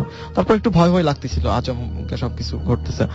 তারপর সবচেয়ে যেটা অবাক লাগছে সেটা হলো আমরা যখন সবাই ওইসব বালুর প্রান্তর দেখতেছিলাম, এরকম সময় দেখি যে আমাদের মানে চাঁদের আলোতে আমাদের সবার ছায়া দেখা যাচ্ছে, বাট ওই মধু কাকার ছায়া দেখা যাচ্ছে না। আচ্ছা। তো আমি আমার ওই ফ্রেন্ডকে বললাম যে মানে নামাজ কালাম পড়ে অল টাইম, তো ওকে বললাম যে কি ব্যাপার এরকম কেন হচ্ছে, ওনার তো ছায়া দেখা যাচ্ছে না। তো বলছে যে যাই হোক তুমি চুপ করে থাকো, কিছু বলো না, ভয় পেও না। তো অনেক মানে শক্ত হয়ে থাকলাম। তারপর ভয় লাগতেছিল, কারণ ওই রকম একটা জায়গায়, খোলা জায়গায়, নদীর ধার, তার মধ্যে মানে ওটাই কেমন যেন বিস্ময়কর যে সবার ছায়া দেখা যাচ্ছে, ওনার কেন যাচ্ছে না। এমন সময় আমার যে ফ্রেন্ড মিলন, সাধন, এরা মানে বাঁধের উপর থেকে আমাদেরকে ডাকতেছে, বলছে তোমরা এখানে কেন? তখন আমি বললাম যে তোরা এখানে আসছিস কেন? আমরা বালুর প্রান্ত দেখতে আসছি মধু কাকার সাথে, তোরা যা ঘুমা যা, তোরা তো আসবি না বলছিস। তো বলছে মধু কাকাকে কই পাইলি তোরা? তো বলছে, আমি বললাম যে মধু কাকা তো আমাদের সাথে। তারপর বলছে না মধু কাকা আমাদের, ওরা বলতেছে মধু কাকা আমাদের সাথে। তারপর আমি তাকায় দেখি যে মধু কাকা নাই, আমরা 6 জন দাঁড়ায়। তারপর খেয়াল করলাম যে মধু কাকা হচ্ছে ওদের সাথে। আচ্ছা, মধু কাকা যখন ওই ফজরের নামাজের আগে ওদেরকে ডাকতে গেছে তখন দেখছি তখন দেখছে যে আমরা নাই। তো এইরকম সময় ওদেরকে জিজ্ঞেস করছে, তখন ওরা বলছে যে কাকা আপনি তো ওদেরকে রস খাওয়াইতে নিয়ে গেলেন, বালুর প্রান্ত দেখাইতে নিয়ে গেলেন, ওরা কই? তখন মধু কাকা বলছে আমি তো বলছি যে সাধনকে ছাড়া কোথাও যাবা না, বা আমাকে মানে ছাড়া কোথাও যাবা না। তখন মানে ওরা তখন আমাদেরকে খুঁজতে আসছিল এবং তখন আমাদেরকে পেয়ে যায়। এবং আমি তখন আমরা তো সবাই মানে স্তব্ধ হয়ে গেছি যে এটা কি ঘটতে যাচ্ছিল। খুবই স্বাভাবিক যে এরকম কাকা হারাই গেল। তারপর দেখি কাকা ওদের সাথে, মানে আমরা তো ভয়ে মানে এখনো ব্যাপারটা আমাদের কাছে ক্লিয়ার না, তবে পরে কিছু ইনফরমেশন পাইছিলাম। যে ইনফরমেশনটা হলো এরকম যে ওই ধ্বংসাবশেষ যে মানে জমিদার বাড়িটা ছিল ওখানে নাকি 2টা মানুষকে মানে কর দিতে পারে নাই, এই কারণে ফাঁসিতে ঝুলায় মারা হয়েছিল, এবং তাদের অতীত আত্মা নাকি এখনো ওই এলাকায় মানে এরকম ভাবে ঘুরে বেড়ায়। এবং মানুষকে কি মারে? মানুষকে মারে না, মানে তারা তো করে নাই আসলে, মানে এরকম ভাবে ভয় দেখায় আর কি। এনিওয়েজ, আমরা এই যে ঘটনাটা শুনলাম এরকম টাইপের একটা ঘটনা আমার কাছে আরো একজন পাঠিয়েছিল, অনেক দূর থেকে এই ইমেলটি পাঠিয়েছেন, আমি পড়তে চাচ্ছি। যে এই ঘটনাগুলো আসলে অনেকটা এরকম মানে কি বলবো যে অবিশ্বাস্য শোনায়, কিন্তু এই ঘটনাগুলোর কয়েকটা ইমেল আমার কাছে আছে, তার মধ্যে আমি একটা পড়ছি। In fact new degree government college Rajshahi থেকেও আমাকে এইরকম ধরনের একটা ঘটনা পাঠিয়েছেন সাদ, আর একটা ঘটনা পাঠিয়েছেন এই টাইপেরই ঘটনা আমাকে লিখেছেন যে রানা ফ্রম ইটালি, এবং তিনি বলছেন যে আমি ভূত এফএম এর একজন রেগুলার লিসনার, আমি লাইফে কয়েকটা ভয়ঙ্কর এক্সপেরিয়েন্স আছে যা এখনো আমাকে পীড়া দেয়, পসিবল হলে আপনি শোনাবেন। এবং তারপরে তিনি রানা বলছেন যে আমি রানা ফ্রম ইটালি, ঘটনাটা বলার আগে একটা কথা বলতে ইচ্ছে করছে যে যাদের লাইফে এইসব অ্যাক্টিভিটিস হয়নি তারা অনেক অনেক ব্যাড টেনশন থেকে ফ্রি আছেন। যাই হোক, আমি যে ফ্ল্যাটে থাকতাম সেটা তার বস এবং তার বসের নাম হচ্ছে ফ্রান্সিসকো, এবং তিনি বলছেন যে তার ফ্ল্যাট ছিল এবং সে আমাকে অনেক লাইক করত বিধায় ওই ফ্ল্যাটটা আমার ওপর ছেড়ে দিয়েছিলেন। আমি 2009 সেপ্টেম্বরে ওখানে শিফট করি এবং ফ্ল্যাটটা অনেক বড়, আমি জাস্ট একটা বেডরুম ইউজ করতাম আর পুরো ফ্ল্যাটটি ফাঁকা ছিল। 12 থেকে 15 দিন পর আমি একেবারে শেষের রুমগুলোতে গভীর রাতে প্রায় কাঠ ভাঙার শব্দ পেতাম, যা অনেক জোরালো, এবং আমি জাস্ট ইগনোর করতাম। বলে রাখি আমার বসের ওয়াইফ মারিয়া চেক রিপাবলিকের সিটিজেন ছিল এবং সে প্রতি বছর 2 মাস অন্তর অন্তর ইটালি আসতো এবং 1 মাস থাকতো। সেদিন ছিল 22 ডিসেম্বর 2011। বড়দের এবং বরাবরের মতো মারিয়া আসলো এবং তখন ছিল সন্ধ্যা 7টা। আমি তাকে ওয়েলকাম জানালাম, বাট তার মধ্যে একটু পরিবর্তন দেখলাম। সেটা হলো যে এর আগে যখনই সে আসতো আমার সাথে অনেক কথা বলতো, জার্নি কেমন হলো সব জানাতো, যা কখনো মিস হতো না। বাট সেদিন সে কোনো কথা না বলে গেস্ট রুমে চলে গেল এবং দরজা বন্ধ করে দিল। আমি মনে করলাম যে জার্নি করে এসেছে, অনেক টায়ার্ড, আমি তাকে ডিস্টার্ব করলাম না। কয়েক ঘন্টা পরেও যখন সে বের হচ্ছিল না তখন আমি তাকে ডাক দিলাম এবং কয়েকবার তাকে ডাক দিলাম। তখন রাত 11টা থেকে 11:30 মিনিট হবে, বাট কোনো রেসপন্স পেলাম না। আমিও কিছু না বলে ঘুমোতে চলে গেলাম। সকাল 8টার দিকে আমার ঘুম ভেঙে গেল। আমি ফ্রেশ হয়ে মারিয়ার গেস্ট রুমে গেলাম এবং গিয়ে দেখি আমার বস একটা চেয়ারে বসে ঘুমাচ্ছে। This track was downloaded from FusionBD.com. আমি তাকে ডেকে বললাম যে মারিয়া কোথায়? সে বলল হয়তো আশেপাশে কোথাও আছে। আমি পুরো ফ্ল্যাট খুঁজে মারিয়াকে না পেয়ে বসকে জানালাম। সে বলল মেবি মর্নিং ওয়াকে বের হয়েছে। আমিও মনে করলাম যে হতে পারে। ঘটনাটা ঘটলো ঠিক সকাল 9টার দিকে। বাসার TNT নাম্বারে একটা কল আসলো মারিয়ার বাড়ি থেকে এবং মারিয়ার মেয়ে ওপাশ থেকে কিছু বলতে গিয়ে কান্না করে ফেললো এবং আমি জিজ্ঞেস করলাম যে কি হয়েছে। যা শুনলাম সেটা শুনে আমি ভয়ে মাটিতে পড়ে গেলাম এবং আমার বস আমাকে বলল যে কি হয়েছে। আমি লাইন পাস করলাম এবং তাকেও কাঁদতে কাঁদতে বলল যে মারিয়া গতকাল রাতে হার্ট অ্যাটাক করে মারা গেছে এবং সকাল 8টায় তার মৃতদেহ ঘর থেকে বের করে আনা হয়েছে। এবং সে আমাকে বলল যে তাহলে রাতে যে মারিয়া ছিল, যেহেতু সকাল 8টার সময় ডেড বডি পাওয়া গেছে ঘর থেকে, তাহলে যে মারিয়ার সাথে রাতের বেলায় দেখা হয়েছিল সেই মারিয়াটা কে ছিল। এবং এই ঘটনার পরে 10 জানুয়ারি তিনি দেশে চলে আসেন। এরপরেও তিনি বলছেন যে আমার লাইফে আরেকটা ঘটনা ঘটেছে, আশা করি সেই ঘটনাটাও আমি পাঠাবো এবং আশা করি আমরাও সেটা পড়বো। এবং এরকম অদ্ভুত ঘটনা ঘটে কিন্তু, যে মৃত মানুষ, আমরা এর আগেও এরকম ঘটনা শুনেছি, মৃত মানুষের সাথে হঠাৎ করে দেখা হয়ে যায় খুব অস্বাভাবিক কোন একটা কারণে। আমাদের সঙ্গে আরো একজন গেস্ট রয়েছেন, সেই গেস্টের ঘটনা আমরা শুনবো। তার আগে আমরা কিছু SMS পড়বো। মাহমুদ সজীব আমাদের SMS করেছেন, রনি আমাদের SMS করেছেন আকিব হিমন বরিশাল থেকে, SMS করেছেন দিগন্ত সিদ্দিক আমাদেরকে রাজশাহী থেকে। এছাড়াও আমাদেরকে SMS করেছেন দেখতে পাচ্ছি তাফুর, বলছেন রাসেল ভাই কেমন আছেন, এবং তিনি বলছেন যে ভৌতিস টিম কোথায়। ভৌতিস টিম ডেফিনেটলি কিছুদিনের মধ্যে জয়েন করবে আমরা আশা করি। চট্টগ্রাম থেকে আমাদেরকে কিডন্যাপার ফয়সাল বলেছেন আর কয়টা SMS পাঠাবো। না, আপনার SMS কয়টা পাঠাবেন তা আমি বলতে পারছি না, কিন্তু আপনার SMS টা আমি পড়ে ফেলেছি এটুকু বলতে পারি। তানভীর আমাকে লিখেছেন যে আমার বোন মা একসাথে বারান্দায় বসে বসে ভূত এফএম শুনছি, আজকের কাহিনীগুলো জোশ হচ্ছে। আর পিঙ্কি আমাকে লিখেছেন যাত্রাবাড়ির ওয়াবদা কলোনি থেকে যে আমি ভূত এফএম শুনছি, অনেক পছন্দ করি। রাসেল চট্টগ্রাম মেডিকেল কলেজ থেকে লিখেছেন ভাইয়া আমি আপনার সঙ্গে আছি। সিলেট থেকে মৌমিতা লিখেছেন আই লাইক ভূত এফএম। তাসিন গোপালপুর লালপুর থেকে আমাদের SMS পাঠিয়েছেন। নওরিন শর্মা, নিশু মাহি রিমা সিলেট থেকে লিখেছেন। এছাড়াও আমাদেরকে রনি আমাদের SMS করেছেন, স্টুডেন্ট অফ বুয়েট তাই লিখেছেন, এবং তিনি বলছেন আমি একা শুনছি তাই অনেক মজা পাচ্ছি। উর্মি আমাদের লিখেছেন এবং উর্মি বলেছেন যে মিরপুর থেকে ভাইয়া ভূত এফএম শুনতে অনেক ভালো লাগে, পুরো সপ্তাহ ভূত এফএম এর জন্য ওয়েট করি। আপনারা যত বেশি ঘটনা পাঠাবেন তত বেশি এটার আরো বেশি এপিসোড বাড়ানোর সম্ভাবনা বাড়বে এবং সেই ঘটনাগুলো অবশ্যই খুব ভালো হতে হবে। শিপলু আমাদের লিখেছেন যে তিনি হচ্ছে ভূতের একমাত্র বউ। আচ্ছা, আমাদেরকে তিথি বিথি জয় মুক্তা SMS করেছেন খুলনা থেকে। ইমরান ঢাকা থেকে SMS করেছেন। আমি আপনার কাছে চলে আসি এবং আপনার নামটা একটু বলবেন প্লিজ। হ্যালো লিসনার্স, আমি আকিব, আমি ঢাকা ইউনিভার্সিটিতে পড়ছি। ওকে, আপনার ঘটনায় চলে আসি একদম সরাসরি, যেহেতু সময় খুব কম আমরা সরাসরি ঘটনায় চলে যাব। প্রথমে থ্যাংক ইউ রাসেল ভাইকে যে আমাকে এখানে আনার জন্য। আর রাসেল ভাই, আমি তখন খুব ছোট ছিলাম, আমার বাবার ফ্রেন্ড একটা নতুন বাসা ভাড়া নেয়, এটা ছিল রামপুরাতে। আচ্ছা, ওইখানে একটা বাসার পাশে ছিল আপনার একটা ঝিলটার মধ্যে নর্দমা, ওইটার মধ্যে ময়লা ফেলতে ফেলতে ভরে ফেলছে। আচ্ছা, আর বিল্ডিংটাও ছিল ঝিলের উপর, তারা 4 তলা ভাড়া নেয়।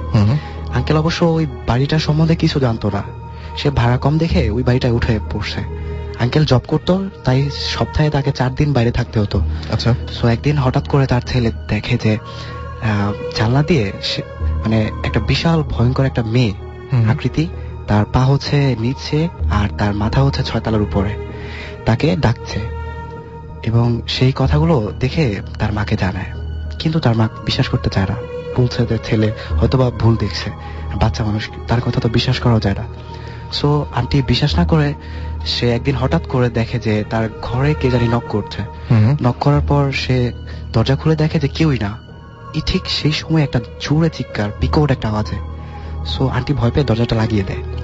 ঠিক সেই মুহূর্তেই তার টয়লেট থেকে এমন একটি বাজে গন্ধ বের হচ্ছে যেটা মানে সহ্য করার মতো না। সো আন্টি এত পানি ঢাললো কিন্তু কিছুতেই মানে গন্ধটা দূর হচ্ছে না। তারপর ঠিক এমনিতেই গন্ধটা মানে চলে গেছে। আচ্ছা, তখন ছিল কারেক্ট 12টা। আন্টি খেয়াল করে দেখছে একদিন। তারপর আন্টি এই ভয়ে আন্টি একদিন আমাকে মাকে ফোন করে বলে সবকিছু জানায় যে ভাবি এই হয়েছে। সো মা সাথে সাথে আমাকে নিয়ে আন্টির বাসায় চলে গিয়ে সো আমরা সেদিন আন্টির বাসায় থাকি। থেকে মার ওই দিন আমরা ঘুমাই না, ওই দিন আমরা সবকিছুর মানে রাতে আমরা মানে ঘুমানোর ভান করে সব জেগে থাকি, দেখবো কি হয়। তখন আমিও ছোট ছিলাম, মা বলছে আমাকে যে তুমি ঘুমিয়ে পড়ো, কিন্তু আমি ঘুমাতে চাইনি, আমি চিন্তা করেছি যে একটা এক্সাইটিং একটা ব্যাপার যে আমি দেখবো, ভূত দেখবো।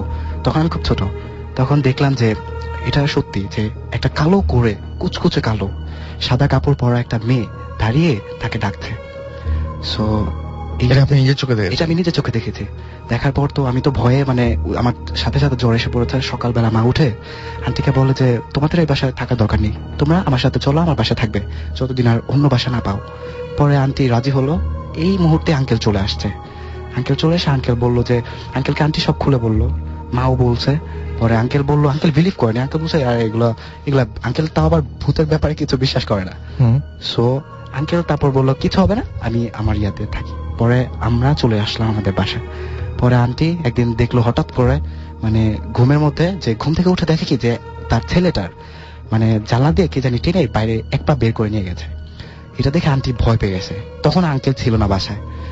আন্টি এটা দেখে ভয় পেয়ে বাচ্চাটাকে মানে ধরে বুকে জড়িয়ে বেহুশ হয়ে গেছে। সো এই কথা আঙ্কেলকে জানায়। সো আঙ্কেল আবার তাড়াতাড়ি করে বাসায় চলে আসে। চলে আসার পর ওই দিন আঙ্কেল আর বাইরে যায় না, কিন্তু এই মুহূর্তে রাতের বেলা আন্টি তারপর আবার এই হুজুর ডাকে, মানে যাকে ওঝা, মানে যে ভূত ঝাড়ায়। সো ওঝা এসে সো বাচ্চাটাকে একটা তাবিজ দিয়েছে, যে বলছে এটা সাথে রাখতে, তাহলে আর এরকম আর কিছু হবে না। আন্টি মানে বাচ্চাটার ডান হাতে বেঁধে দিয়েছিল, কিন্তু হঠাৎ একদিন মানে বাচ্চা খেলতে খেলতে তাবিজটা ফেলে দিয়েছে বা পড়ে গেছে, এরকম হবে একটা। তারপর আন্টি ওই দিন রাতে আঙ্কেলের ফোন আসছে, আঙ্কেল আবার বাইরে চলে গেছে। যাওয়ার পর তারপরে আন্টি দেখলো, তারপর ওই দিন এই তাবিজটা পড়ে যাওয়ার কারণে ওই বাচ্চাটাকে ওই যেই মানে এটাকে মানে মেয়েটা কালো কুচকুচে মেয়েটা বাচ্চাকে টেনে মানে জানলা দিয়ে ছিঁড়ে বের করে ফেলেছে রক্তাক্ত অবস্থায়। মানে এটা তো দেখে নাই, মানে দেখা গেল যে বাচ্চাটাকে টেনে বের করার চেষ্টা করা হচ্ছে, সেটা মানে এটা কি আন্টি দেখেনি, মানে এটা আমরা জাস্ট ইমাজিন করেছে যে বাচ্চাটা ছিঁড়া ছিল অর্ধেক, মানে বাচ্চাটার অর্ধেক ছিল মাটিতে আর অর্ধেক ছিল বিছানার উপরে রক্তাক্ত অবস্থায়। এটা কোনো মানুষের পক্ষে আসলে অস্বাভাবিক ব্যাপার। আর কি করে সম্ভব হবে? দরজার মানে ভিতরে তো কেউ ছিল না, দরজা লাগানো ছিল একদম।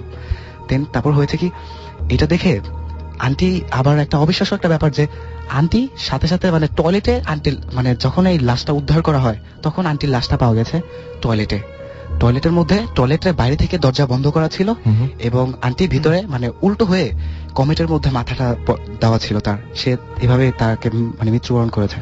পরে পোস্টমর্টম করে ধরা পড়ে যে তার হার্ট অ্যাটাক করেছিল আর এবং তার ঘাড়ের রক্তটা ছিঁড়ে গেছে। আর বাচ্চাটার ওই অর্ধেক তো ওইটা যখন আমরা শুনি তখন সাথে সাথে যাই যে বাচ্চাটার কাহিনীটা দেখে মানে এরকম ভয় পেয়েছে আমি। ওই গত মানে 1 সপ্তাহ আমি ঠিক মতো খেতে পারিনি, মানে এত ভয় পেয়েছিলাম। তারপর আস্তে আস্তে মানে পরিবেশ খুব হতে থাকে। দেন পরবর্তীতে আঙ্কেল এই ব্যাপারে কি হয়েছে কাহিনীটা জানার জন্য যে কি হয়েছিল, তখন আমারও একটু ছিল। মা তারপরে বাড়িওয়ালার বাসায় গিয়েছিল। বাড়িওয়ালা অ্যাকচুয়ালি ওই বাসায় থাকতো না।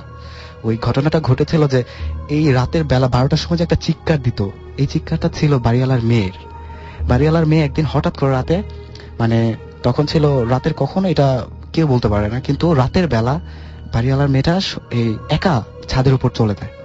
ছাদের উপর চলে যাওয়ার পর তারপর হঠাৎ করে একটা চিৎকার আওয়াজ পায়। তারা সবাই দৌড়ে যে দেখে যে বাড়িওয়ালার মেয়েটা নিচে পড়ে মানে কাটা তারের বেড়ার সাথে জড়িয়ে রয়েছে, মারা গেছে।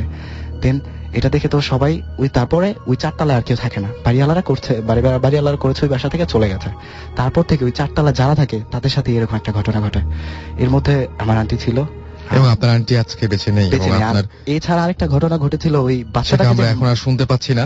আমরা একটা ছোট ব্রেকে যাব এবং ব্রেকের পরে আবারও ফিরে আসবো। আর যারা SMS পাঠাচ্ছেন তারা এয়ারটেল নাম্বার থেকে বা অন্য যে কোনো নাম্বার থেকে SMS করে আমাদেরকে লিখে ফেলুন SHOUT শাউট স্পেস আপনার নাম স্পেস আপনার মেসেজ পাঠিয়ে দিন 9840 নাম্বারে। আমরা একটু পরে ফিরে আসছি। স্টে টিউন টু রেডিও ফুর্তি এন্ড ডোন্ট স্টপ দ্য ফুর্তি।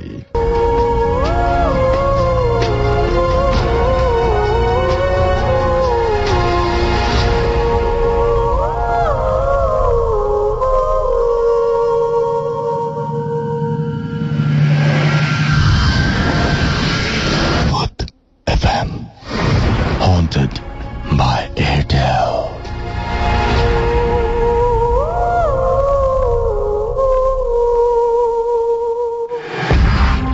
শুনছেন ভূত FM হন্টেড বাই এয়ারটেল। সাথে আছি রাসেল। আমাকে SMS করেছেন অভি, মহিব, মাসুম, সজীব খুলনা থেকে, জুই আমাকে SMS করেছেন, লিখেছেন দারুণ লাগছে। হীরা, দীপ্তি, সুমন ময়মনসিং থেকে আমাদের SMS করেছেন শাহরিয়ার বাগেরহাট থেকে। এছাড়াও মাধব আমাদেরকে SMS করেছেন শাম্মী, SMS করেছেন মোহাব্বত, SMS করেছেন হাসনাত চাঁদপুর থেকে। এছাড়াও SK রনি আরো একবার SMS করেছেন আমাদেরকে SMS করেছেন জামাল, SMS করেছেন আমাদেরকে মেটালিকা অর্ণব ফ্রম পটুয়াখালী। রাসেল ভাই আপনি আচ্ছা ভূত FM পেতনি FM শুরু করছি, তিনি তাই বলেছেন আর কি, এবং তিনি একটা রেডিও স্টেশনের একটা আইডিয়া দিয়েছেন সেটার জন্য। গ্লোরি আমাকে লিখেছেন সেগুন বাগিচা থেকে যে আমি আমার কাজিন সাফা ভূত FM অনেক লাভ করি, থ্যাংক ইউ সো মাচ আমাদের সঙ্গে থাকার জন্য। লাবণী উত্তরা থেকে লিখেছেন আমার অনেক ভয় লাগছে বাট এনজয় করছি। স্বপন লিখেছেন খিলগাঁও থেকে আমাদের SMS করেছেন। চলে যাব ঘটনায় এবং আমাদের সঙ্গে আরো একজন গেস্ট রয়েছেন, তার কাছে ঘটনা শুনবো। কি নাম আপনার? Hello dear listeners, this is Mehedi from Pax and আজকে আমি একটা হন্টেড হাউসের ঘটনা শেয়ার করতে যাচ্ছি। সেটা হচ্ছে বাসার ক্লেম ছিল যেটা যে বাসার মধ্যে 1 বছরের বেশি কেউ স্টে করতে পারে না, বাট আনফরচুনেটলি ঘটনাটা যার কাছ থেকে শোনা হয়েছে তারা আনফরচুনেটলি ওই বাসায় 1.5 বছর যাবত ছিল। সো ওই বাসায় যখন তারা নতুন নতুন শিফট হয়েছিল তখন ওই বাসায় জাস্ট একটা স্পেসিফিক রুম ছিল, এই রুমটাতে বাসার তার মেয়ে এবং তার হাজবেন্ড এবং 2 চিলড্রেন তারা রুমটাতে শিফট হয়েছিল। সো ওই রুমটাতে যখন শিফট হওয়ার পরে তারা মানে একটা স্পেসিফিক টাইম, দ্যাট মিনস 2টা থেকে 3টার ভিতরে আর কি তাদের ঘুম ভেঙে যায় এবং তাদের বাসার ঠিক পাশে ছিল একটি আঙুর গাছ, যেটার দিকে তাদের চোখ যায় এবং চোখ গেলে দেখা যেত যেটা যে একটা শ্যাডো, ব্ল্যাক শ্যাডো, যেটা উইন্ডো জানালার লেফট সাইড থেকে রাইট সাইড এবং রাইট সাইড থেকে লেফট সাইড একটা মানে হিউম্যান শেপ আসা যাওয়া করতে মানে খুব স্পিডে। দ্যাট মিন্স রেগুলারই ঘুম ভাঙতো ওই একটা সময় এবং রেগুলারই ওই আঙুর গাছটার দিকেই চোখ যেত। হ্যাঁ সেটাই। Okay fine. এন্ড প্রথমে জিনিসটা এক্সপিরিয়েন্স করে আর কি ওই আপু, দেন আর কি তার হাজবেন্ড, বাট তারা জিনিসটা ফানি হবে বিধায় আর কি কারো ফ্যামিলি কারোর সাথে এক্সপিরিয়েন্স করেনি, মানে সরি এক্সপ্রেস করেনি, শেয়ার করে। হ্যাঁ শেয়ার করেনি। বাট একদিন আপু আর কি ঘুম ভেঙে দেখলো যে শ্যাডোটা তারা ডেলি দেখতো সেই শ্যাডোটা ঘরের বাইরে না, তাদের বাসার ভিতরে, এবং তিনি খুব ভয় পেয়ে যায় এবং সেটা তিনি ফ্যামিলি মেম্বারদেরকে ডেকে বলে। সো ডেকে বলার পরে তারা বাড়িওয়ালার কাছে রিকোয়েস্ট করে যে আপনারা গাছটি কেটে ফেলেন, গাছটি এরকম মানে হয়তো কোনো জিন বা কোনো কিছু থাকতে পারে। সো বাড়িওয়ালার কাছে খুব রিকোয়েস্ট করার পরে তারা গাছটি কাটতে রাজি হয়ে যায় এবং গাছটি কেটে ফেলে। বাট গাছটি কাটার আগের রাত্রে আপুকে স্বপ্ন দেখানো হয় যে তোমরা যদি গাছটি কেটে ফেলো তাহলে আর কি তোমার ফ্যামিলি মেম্বার বা তোমার চিলড্রেন্সে কোনো ক্ষতি হতে পারে। এন্ড তারা তারপর আর কি নিজেদের ভয় কাটানোর জন্য গাছটি কাটিয়ে ফেলে এবং গাছের শিকড়টা উঠিয়ে গরম পানি ঢেলে দেয়। সো অ্যাজ উই নো যেটা যে শিকড় উঠিয়ে যদি গরম পানি ঢেলে দেওয়া হয় ওই জায়গায় গাছ ওঠে না। বাট উইদিন 1.5 মাসের ভিতরে যেটা গাছটি ওঠে এবং খুব বড় ভাবে উঠে এবং ডালপালা যেটা যে তার বাসার জানালার ভিতর দিয়ে বাসার ভিতরে ঢুকে যায়। তারপর আবার ওই যে শ্যাডো দেখার অ্যাজ ইউজুয়াল ঘটনা চলতে থাকে এবং তারা বাড়িওয়ালাকে খুব রিকোয়েস্ট করে সেকেন্ড টাইম গাছটি কাটিয়ে ফেলে। বাট সেকেন্ড টাইম ঘটনাটা আবার রিপিট হয়েছে, যেটা রিপিট হয়েছে সেটা হচ্ছে যেটা যে তাদেরকে আবারও স্বপ্ন দেখানো হয় যদি গাছ কেটে ফেলা হয় তা ফ্যামিলি যে কোনো মেম্বারের কোনো খুব ক্ষতি হবে আর কি। আচ্ছা, কিন্তু তারা ভয়ের জন্য জিনিসটা বারবার কেটে ফেলছে। সো যেটা যে কেটে ফেলার পরে তাদের বাসায় বেশ কয়েকটা চিলড্রেন ছিল। সো ওই আপুরই সব ছোট মেয়ে, ওই 5 বছর বয়সে। সো ওই মেয়েটা আস্তে আস্তে মেয়েটার মধ্যে কিছু উইয়ার্ড এক্সপিরিয়েন্স দেখা যায়, যেটা যে মেয়েটা বাসা যত সব ছোট বাচ্চা আছে তাদের সাথে খেলা ছেড়ে সেপারেটলি খেলতে থাকে এবং একা একা কথা বলতে থাকে এবং রাতের বেলা ঘুম ভেঙে ওই জানলা দিকে তাকিয়ে থাকে, জানলা দিকে খেলতে থাকে। আচ্ছা, এন্ড বাচ্চাটা অ্যাক্টিভিটিসে বাড়তে এত খুব বেশি বেড়ে গেছে যে বাচ্চাটা বেশ কয়েকদিন 5 বছরের বাচ্চা সে বাসার মেইন ডোর ওপেন করে সে বাসার বাইরে ওই আঙুর গাছটা স্পেসিফিক কোনায় বসে সে অন্ধকারে খেলতে থাকে। সো এটা আর কি ফ্যামিলি মেম্বাররা খুব একটু টেনসড এবং বাচ্চারা কার সাথে খেলে সেটা যদি কোনো মেম্বাররা জিজ্ঞেস করে তাহলে সে কোনো অ্যান্সার দেয় না। বাট একদিন হেড অফ দ্য ফ্যামিলি যে ছিল সে জিজ্ঞেস করেছিল যে তুমি কার সাথে খেলো, সে অ্যান্সার দিল যে আমি একজনের সাথে খেলি, বাট কার সাথে খেলে সেটা আর কি কোনো অ্যান্সার দেওয়া হয়নি। সো এটা কোনো অ্যান্সার দেওয়া হয়নি। সো তারা খুব এরকম অনেক রকম অ্যাক্টিভিটিসে তারা টেনসড হয়ে তারা হুজুরকে ডেকে আনে এবং হুজুরের সাথে কথা বলে বাসাটা বন্ধ করে দেয়। এবং এটার পরে শুরু হয় যেটা যে বাচ্চাটা আস্তে আস্তে তার কথা বলার শক্তি এবং চলাফেরা এবং খাওয়া দাওয়া সবকিছু আর কি হারিয়ে ফেলে। So according to medical science তাকে যখন ডাক্তারের সাথে কনসাল্ট করানো হয় তখন বলা হয়েছে যেটা যে বাচ্চাটি এসিসপি ডিসঅর্ডার এফেক্টেড। বাট হুজুর যেটা বলেছে যেটা যে গাছটা কাটার ফলে গাছের যে প্রেজেন্সটা ছিল সেই প্রেজেন্সটা আর কি তাদেরকে ক্ষতি করেছে, বাট গাছটি না কাটা হলে তাদেরকে কোনো ক্ষতি করতো না। সো এটা ছিল আমার স্টোরি। ওকে, সো এই বাচ্চাদের মধ্যে কিছু চেঞ্জ আসে আপনি বলেছিলেন, বাচ্চারা ধীরে ধীরে অন্যরকম হয়ে যায়, রাইট? কি পরিবর্তন এসেছিল তার মধ্যে? বাচ্চাটি কথা বলার শক্তি হারিয়ে ফেলে, ইভেন এখনো পর্যন্ত সে কথা বলতে পারে না এবং যেটা যে তার চলাফেরা বা খাওয়া দাওয়া সবকিছু আর কি মানে অ্যাজ লাইক যেটা যে মানুষ যদি প্যারালাইজ থাকে ওরকম আর কি বাচ্চাটা। কেন এরকম হয়েছিল বলে মনে করেন? এই যে আঙ্গুর গাছ প্রতিদিন একটা মানুষের একই সময় ঘুম ভাঙবে, একটা দিকে চোখ যাবে এবং একটা কিছু উইয়ার্ড একটা কিছু দেখবে যে রুমের এক পাশ থেকে আরেক পাশে একটা শ্যাডো চলে যাবে, এটার পেছনে কোনো কারণ আছে? জানা গেছে কিছু? এটার পিছনে তারা জাস্টিফাই করার চেষ্টা করেছিল। ইভেন আসলে বিষয়টা হচ্ছে যে বাসার যে ল্যান্ডলর্ড তারাও আসলে অ্যাকচুয়াল ল্যান্ডলর্ড না। ওই অ্যাকচুয়াল ল্যান্ডলর্ড যে ছিল সে সামহাউ মানে অ্যাক্সিডেন্টে মারা যায় এবং তাদের দূর সম্পর্কের আত্মীয়রা আর কি ওই জায়গায় এখন ল্যান্ডলর্ড হিসেবে থাকে। তারা আর কি পুরা হোল যে স্টোরিটা সেটা আমাদের সাথে মানে শেয়ার করতে পারে না। অলরাইট, আচ্ছা, রিয়াদ আমাদের এসএমএস করেছেন ফ্রম বেলাবো নরসিংদী থেকে যে রাসেল ভাই আমি একা ভূত এফএম শুনছি। ময়মনসিংহ থেকে পূজা আমাদের এসএমএস করেছেন, প্রতিবার এসএমএস করি। আচ্ছা, কয়টা এসএমএস পাঠালে আমার এসএমএসটা পড়বেন ভাইয়া? আমি আপনার এই নাম্বার থেকে মাত্র একটি এসএমএস পেয়েছি এবং আমি দেখতে পাচ্ছি আপনি একটি এসএমএসই পাঠিয়েছেন, আমি নিশ্চিত। আমাকে ত্রিপর্ণা এসএমএস করেছেন, ত্রিপর্ণা সবুজ চট্টগ্রাম থেকে, যে আমরা হাজবেন্ড ওয়াইফ একসাথে ভূত এফএম এনজয় করছি। আমাদেরকে পল্লব এসএমএস করেছেন, এছাড়াও এসএমএস করেছেন আমাদেরকে অভি ফ্রম বাড্ডা, আমাদেরকে এসএমএস করেছেন শারমিন, এসএমএস করেছেন আমাদেরকে শাকির মামুন, এসএমএস করেছেন নীরব চট্টগ্রাম থেকে, ওয়ালি আমাদের সিলেট থেকে এসএমএস করেছেন, এসএমএস করেছেন আমাদেরকে দেখতে পাচ্ছি বাসার মিরপুর 12 থেকে, এছাড়া আমাদের এসএমএস করেছেন মিম এবং আমাদের এসএমএস করেছেন আশিক সহ আরো অনেকে। আমাদের সাথে আরো একজন গেস্ট রয়েছেন। আপনি তার আগে বলি যে আপনি যদি কখনো রাতের বেলায় এই মুহূর্তে তো ঘুমাচ্ছেন, হঠাৎ করে যদি আপনি আবিষ্কার করেন আপনার মতো কাউকে এবং আপনি যদি এই মুহূর্তে আপনার মতন ঠিক আপনার মতন দেখতে কাউকে আপনি আবিষ্কার করেন, অথবা এই মুহূর্তে আপনি হয়তো বাথরুমে যাওয়া প্রয়োজন, আপনি বাথরুমে গিয়ে ঠিক আপনার মতোই কাউকে আবিষ্কার করেন, তাহলে কেমন লাগবে আমি জানি না। তবে আমাদের সাথে যিনি বসে আছেন তার জীবনে এই ঘটনাটি রয়েছে, তিনি ছোট্ট করে সেই ঘটনাটি বলছেন আপনাদের সবাইকে। আচ্ছা, কি হয় আপনার বলেন তো? আমি শহীদুল্লাহ কায়সার, আমি লালবাগ থেকে এসেছি। প্রথমে আমি রেডিও 40 এবং এয়ারটেলকে ধন্যবাদ জানাচ্ছি আমাকে এখানে এসে স্টোরি আমার শেয়ার করার জন্য। আমার সাথে স্টোরিতে আছে আমার ফ্রেন্ড শাওন এবং তাইফ। এখন আমার ঘটনা বলছি। আমার বাসাটা হচ্ছে লালবাগের এমন জায়গা যেখান থেকে ঢাকা মেডিকেল খুবই কাছে এবং সেখানে প্রায় প্যারানরমাল ঘটনা ঘটে যায়। আর আমার বাসার সামনে পিছনে প্রায় প্রত্যেকটা জায়গায় মানে সুসাইডের কেস আছে। যেমন দেখা যায় যে অধিকাংশই হচ্ছে যে তারা ফাঁসি দিয়ে মারা যায়। আর আমার বাসা যে ঘটনাটা প্রায় ঘটে, দেখা যায় রাত্রে দরজায় নক করা হয় বা জানালায় নক করা হয়। তো কিছুদিন আগে জানুয়ারির 5 তারিখে আমার মার সাথে প্রথম ঘটনাটা ঘটে। আমার মা, আমি আপনার সাথে আপনার ঘটনাটা শুনতে চাইছি, যে আপনি যে আপনার মতো কাউকে দেখেন সেই ঘটনাটা বলেন। আমি রাত্রে, সেটা হচ্ছে জানুয়ারির 10 তারিখে আমি রাত্রে ঘুমিয়েছিলাম।